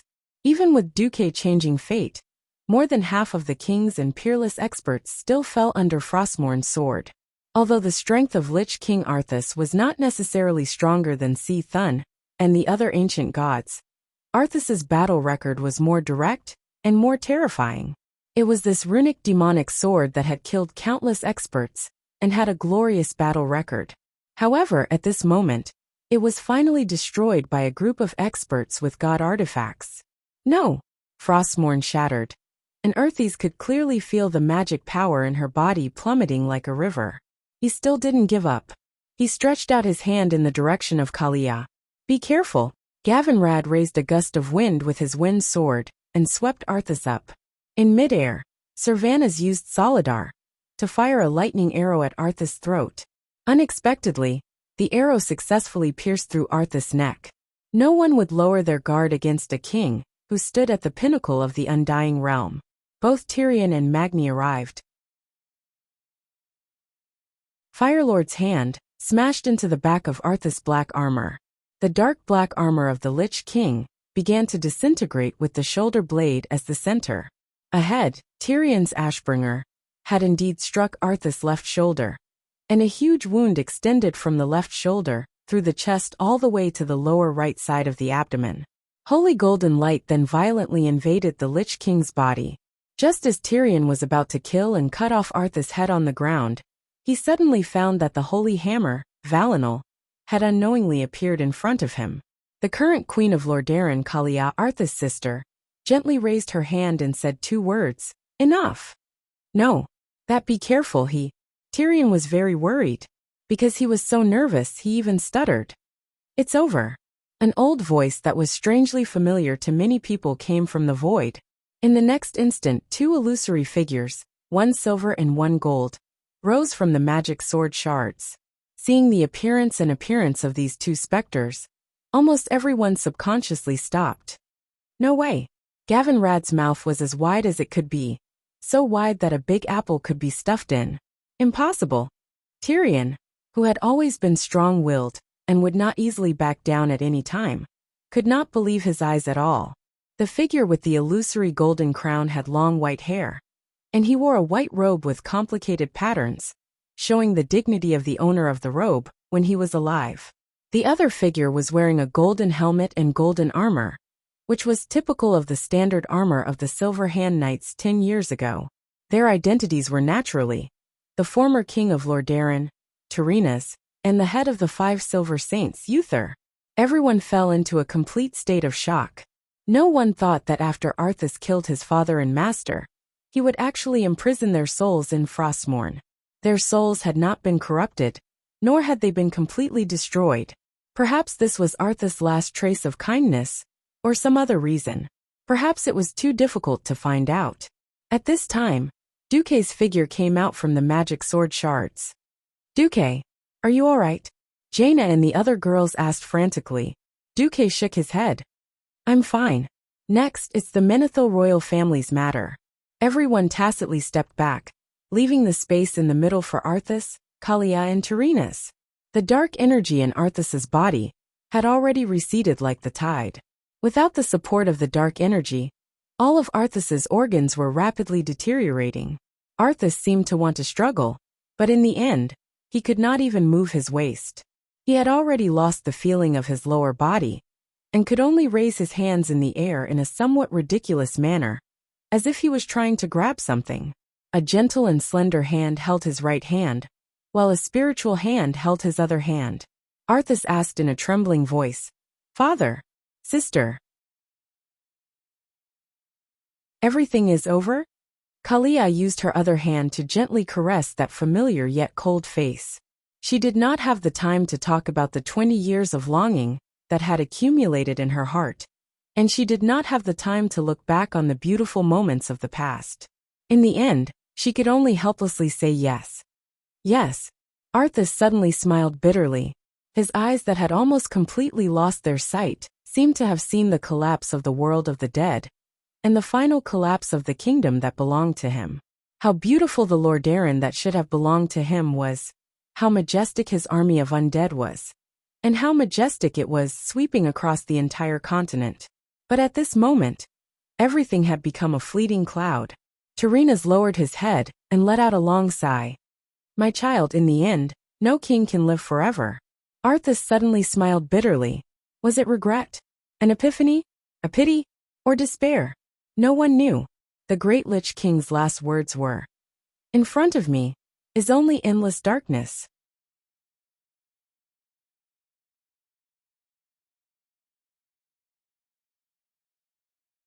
Chapter 1731. Anyone with the slightest elemental sensitivity could sense that the remaining shadow power was rapidly dissipating from Arthas' body. In a sense, the demon sword Frostmourne was the true form of the Lich King. When the runic sword was destroyed, all the power belonging to the Lich King naturally dissipated. Watching Earthies die in the truest sense of the word, everyone present felt a sense of loss and a strange emptiness in their hearts for some reason. Even though a heinous evil sect leader had died, they felt as though they had lost a hero. Arthas' last sentence seemed to be telling everyone that he regretted what he had done in the past, and had given up on the pursuit of reincarnation. In Azeroth, a person could become a vengeful spirit after death, and be bound to a certain place like a earthbound spirit. For example, in the Kalimdor continent of Azhara, the vengeful spirits of the High Elves drifted in the ruins of the ancient Elven Empire for 10,000 years. Or like Arthas, their spirits completely dissipated and returned to nothingness. Duque muttered softly, "There is no heaven or hell here. We can only rely on ourselves." Yes. Unknowingly, Duque's women gathered around him. Not only Alicia, Jaina and Tyron, but even Sylvanas, who had become more independent after becoming the Blood Elf Queen, came over and gently tugged on Duque's sleeve. A cold whistling sound came from the sky. No one noticed that with the destruction of Arthas' soul, the Ice Throne had once again become a part of the Ice Crown Fortress, and was no longer a floating platform in the void. The domain around the Ice Crown Fortress had been removed. Faced with the fortress suddenly exposed within the range of the cannons, Bulang almost wanted to order the entire army to open fire on the spot. "Everyone, don't open fire. The Lich King Arthas has been defeated by the Alliance of Heroes. I repeat." Duque's voice was transmitted through all the communication networks of the Alliance. "Long live. We've won. Oh, wait a minute. Why are those damned bones still attacking us?" Discordant voices suddenly came from the communication networks. The ownerless undead that had been blindly wandering around the Ice Crown Fortress suddenly seemed to have entered a berserk state as they attacked the allied army crazily. If that was all, it would have been fine. What was even more terrifying was that even the skeletons of the Calamity soldiers that had been destroyed once on the ground began to assemble themselves again, turning into various deformed skeletal demons that attacked the coalition army. This time, the allied forces were really caught off guard. Fortunately, they had received strict training. For example, if the rear was ambushed, they should form a small defensive formation on the spot to cover each other and ensure that the team remained intact. If there was a problem with the Iceground Glacier, it was still within the realm of possibility. What made Duque and the leaders of the Alliance change their expressions was the report of an attack on their homeland in the magic communication channel. Report. This was Eagle Nest Mountain. Damn it. So many troll skeleton soldiers. Heavens, those bones are attacking all living things, including wildhammer dwarves and living trolls. This is the Holy Light Chapel. We were ambushed. Those damned bones are actually hiding at the bottom of the lake. This is the Satin Farm in the western wilderness, damn it. I saw Joshua's grandfather who had been dead for 30 years. Damn it. He's too strong. Are these elite skeletons? Every leader of the Alliance looked at each other. Although it was Kel Thuzad who controlled the flying fortress Naxxramas to wreak havoc in the Eastern Kingdom during the Third Battle of the Dark Portal, no one knew that the Calamity Army had so many backup plans. Magni said to Duque anxiously, "We need to go back and take charge of the situation immediately." "No, we have more important things to do." At this time, Tarina's soul, who had been kneeling beside Arthas, slowly stood up. "I have been trapped in Frostmourne for more than 10 years. In these days, I know more about the dark side of this world than any of you." Magni was speechless. Everyone looked at the former leader of the Alliance. Tarinas shook his head. "This world has changed. Under the efforts of the two Lich Kings, the boundary between life and death has become very blurred. This is because the Lich King secretly changed part of the world's laws when the world's will was asleep." Everyone sucked in a breath of cold air at the same time. Who would have thought that Earthies would actually do such a thing during the 10 years that she had been asleep? The Calamity Army has become a synonym for all the dead in the world. Without Master's command, the endless Calamity Army will only become more and more of a threat to this world. We cannot stop controlling it. There must always be a Lich King. After Tarina's finished, the entire Alliance hero group almost went berserk. What? Damn it. We launched this great expedition, sacrificed so many people, and wasted so many resources, not to kill a Lich King, so that the next Lich King can come to power and kill us. While everyone was arguing, Tarina's reached out his hand and pointed at Darian Mograine. "Since Death Knights can join the righteous side, why can't we allow a Lich King who believes in the Holy Light and is willing to fight for the righteous cause of Azeroth?" Tarina's words made sense, and no one could refute him. "You mean?" Imriel tried to ask. "If there is a strong man with a strong body that can withstand a large amount of shadow energy, and a strong will that will not be corrupted by the grievances of billions of undead, he will become the new Lich King. One day, he will be the greatest help to the Alliance." Tarina said with certainty. Everyone was silent. First, the strongest body was enough to eliminate everyone who had not reached legendary hero level. Then there was the condition of having a strong will. In fact, the candidates had already been decided, Duque and Tyrion. Gavin Rad should have been able to do it. But ever since he became a paladin who trained in lightning, his direction of development was a little off. Duque had endured the most terrifying shadow corruption, and he became the world's first shadow priest. But obviously Duque was not suitable. Not only was he the supreme commander of the Alliance, but he was also the man of several queens. Who could bear the thought of their own man becoming the king of the undead? Without the slightest hesitation, Theon stepped out of the ranks. He held Ashbringer in one hand and said loudly, "It seems that I am the only one who can bear this heavy burden. No one else can."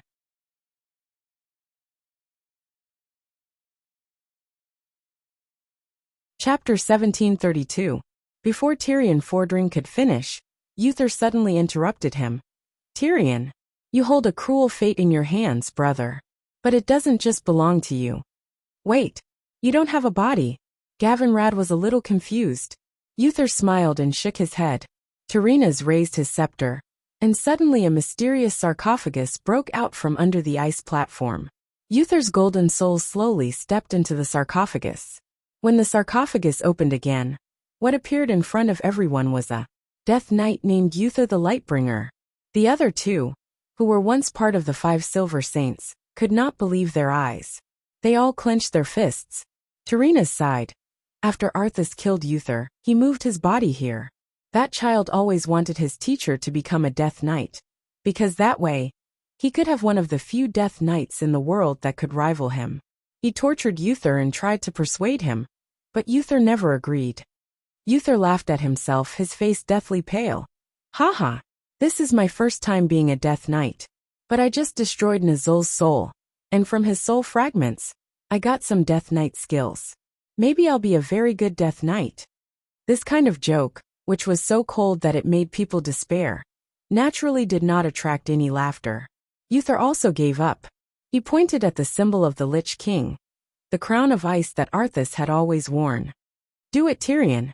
You and these brave heroes have your own destiny to fulfill. Leave this final sacrifice to me. In any case, I was already a dead man 11 years ago. Wuther's heroic voice resounded through the world. The wind was howling. Everyone's heart gradually lost its temperature, due to the pain of the ice and snow of Northrend. Uther strode in front of Duque. Duque, thank you for releasing my soul. And thank you for all you've done for the Alliance all these years. I had failed in raising Arthas. Now I'm just shouldering my responsibility. Don't be sad for me, don't be sad for me. This is nothing but the self-redemption of a lost and suffering soul. Duque's mouth squirmed for a long time, but he couldn't say anything in the end. This was 2F** Ket up. He had deliberately hidden Bolvar Fortijin. Well, Bolivar had been saved and Uther, who was even more formidable, had been lost. From Duque's point of view, Uther was even more powerful and awesome. If he could bring Uther into the weave, the weak holy system, that could only heal and not attack, would become the strongest branch of the weave. Unfortunately, there were no ifs. This was fate. Perhaps this was not a bad ending. No matter what, it was better than Uther, the strongest holy knight in history, completely retiring from the stage of history. However, since Uther had decided to become the Lich King, in that case, what kind of power would this Lich King, who was probably the strongest Lich King in history, display at the time of Return of the Legion? Duque suddenly had deep expectations. The third Lich King was already so awesome. Wouldn't the 4 horsemen of the apocalypse of the third generation under him rise as well? Duque's mind was in a mess. He could only watch in a daze as Uther left him and walked towards his old brother. This was not Uther's fault. In this life, Uther rarely had the chance to interact with Duque. To be honest, Duque was not good at dealing with people who were pure in their beliefs. They were almost like ascetics or Puritans. In addition to the 5 years at the Dark Portal, Duque had been blasted into the void with Karazhan. He and Uther were not really close friends. They were just slightly better than nodding acquaintances. Gavin Rad. Uther. Because Gavin Rad was not from Rotterdam, his relationship with the other 4 holy knights was far from close. This did not prevent them from seriously understanding each other. And during the days of fighting side by side at the Dark Portal, they had forged a deep friendship. After talking for about 3 minutes, Uther hugged Gavin Rad again. Finally, he stood in front of Tyrion. Among so many people, his friendship with Tyrion was the deepest. Among the 5 Silver Saints, Tyrion's philosophy and ideas were the closest to his. Thanks to this life, Tyrion had been blasted into the void with Duque, and there had not been a falling out between Tyrion and Uther. The friendship between them could be said to be stronger than gold. After some small talk, Uther said solemnly, "You must forget me, Tyrion. If this world is to be freed from the shackles of fear, no one must ever know what happened here today. But you." Tyrion choked. Uther's face was stern, and his words were sonorous. "I heard that you worship my name as sacred. In that case, you should tell them that the Lich King is dead. Uther's soul, which was captured by Earthies back then, has long since dissipated. Go. Leave this place. Never come back." Finally, Tyrion nodded heavily. The Alliance of Heroes left. Many people looked back with every step they took. From time to time, they would look at the familiar figure sitting on the throne of ice. He was wearing the most sacred armor of the Silver Hands, and his body was emitting a brilliant holy light that did not match at all. But he was crowned with the Lich King's crown of the dead. The only good thing was that he was not too lonely. A former king stood beside him as a servant. "Is this okay, Your Majesty?" Uther smiled bitterly. The king that he had sworn to serve for the rest of his life had become his assistant. What the hell was this? The living returned to the living, the dead to the dead. Right now, I am just a soul atoning for my sins. I was once a good king, but also a terrible father. If this can truly put my son's soul to rest, I will do it. Besides, I still have Kalia. Since the bloodline can continue, I am satisfied. I am satisfied, Tarina said seriously. Your Majesty, Uther sighed. Tarina showed a somewhat funny smile. No, you are my Majesty now. You. When Duque and the others stepped out of the ice-ground citadel, the entire ice-ground citadel immediately formed huge blocks of ice and began to seal the entire citadel. This scene caused the Alliance soldiers to open their eyes wide and tongue-tied. Then, Tyrion raised the blade of Frostmourne, which only had half of it left. The Lich King Earthes has been defeated by the Alliance of Heroes. You're tuning in to the Lee May's Sword of Destiny YouTube channel. We're so grateful for your support, and don't forget to subscribe to join us on this incredible journey through captivating stories. Your generosity through donations truly makes a world of difference, as it's the primary source of revenue that allows me to expand and enhance this channel for you. Thank you from the bottom of my heart for being a part of this adventure.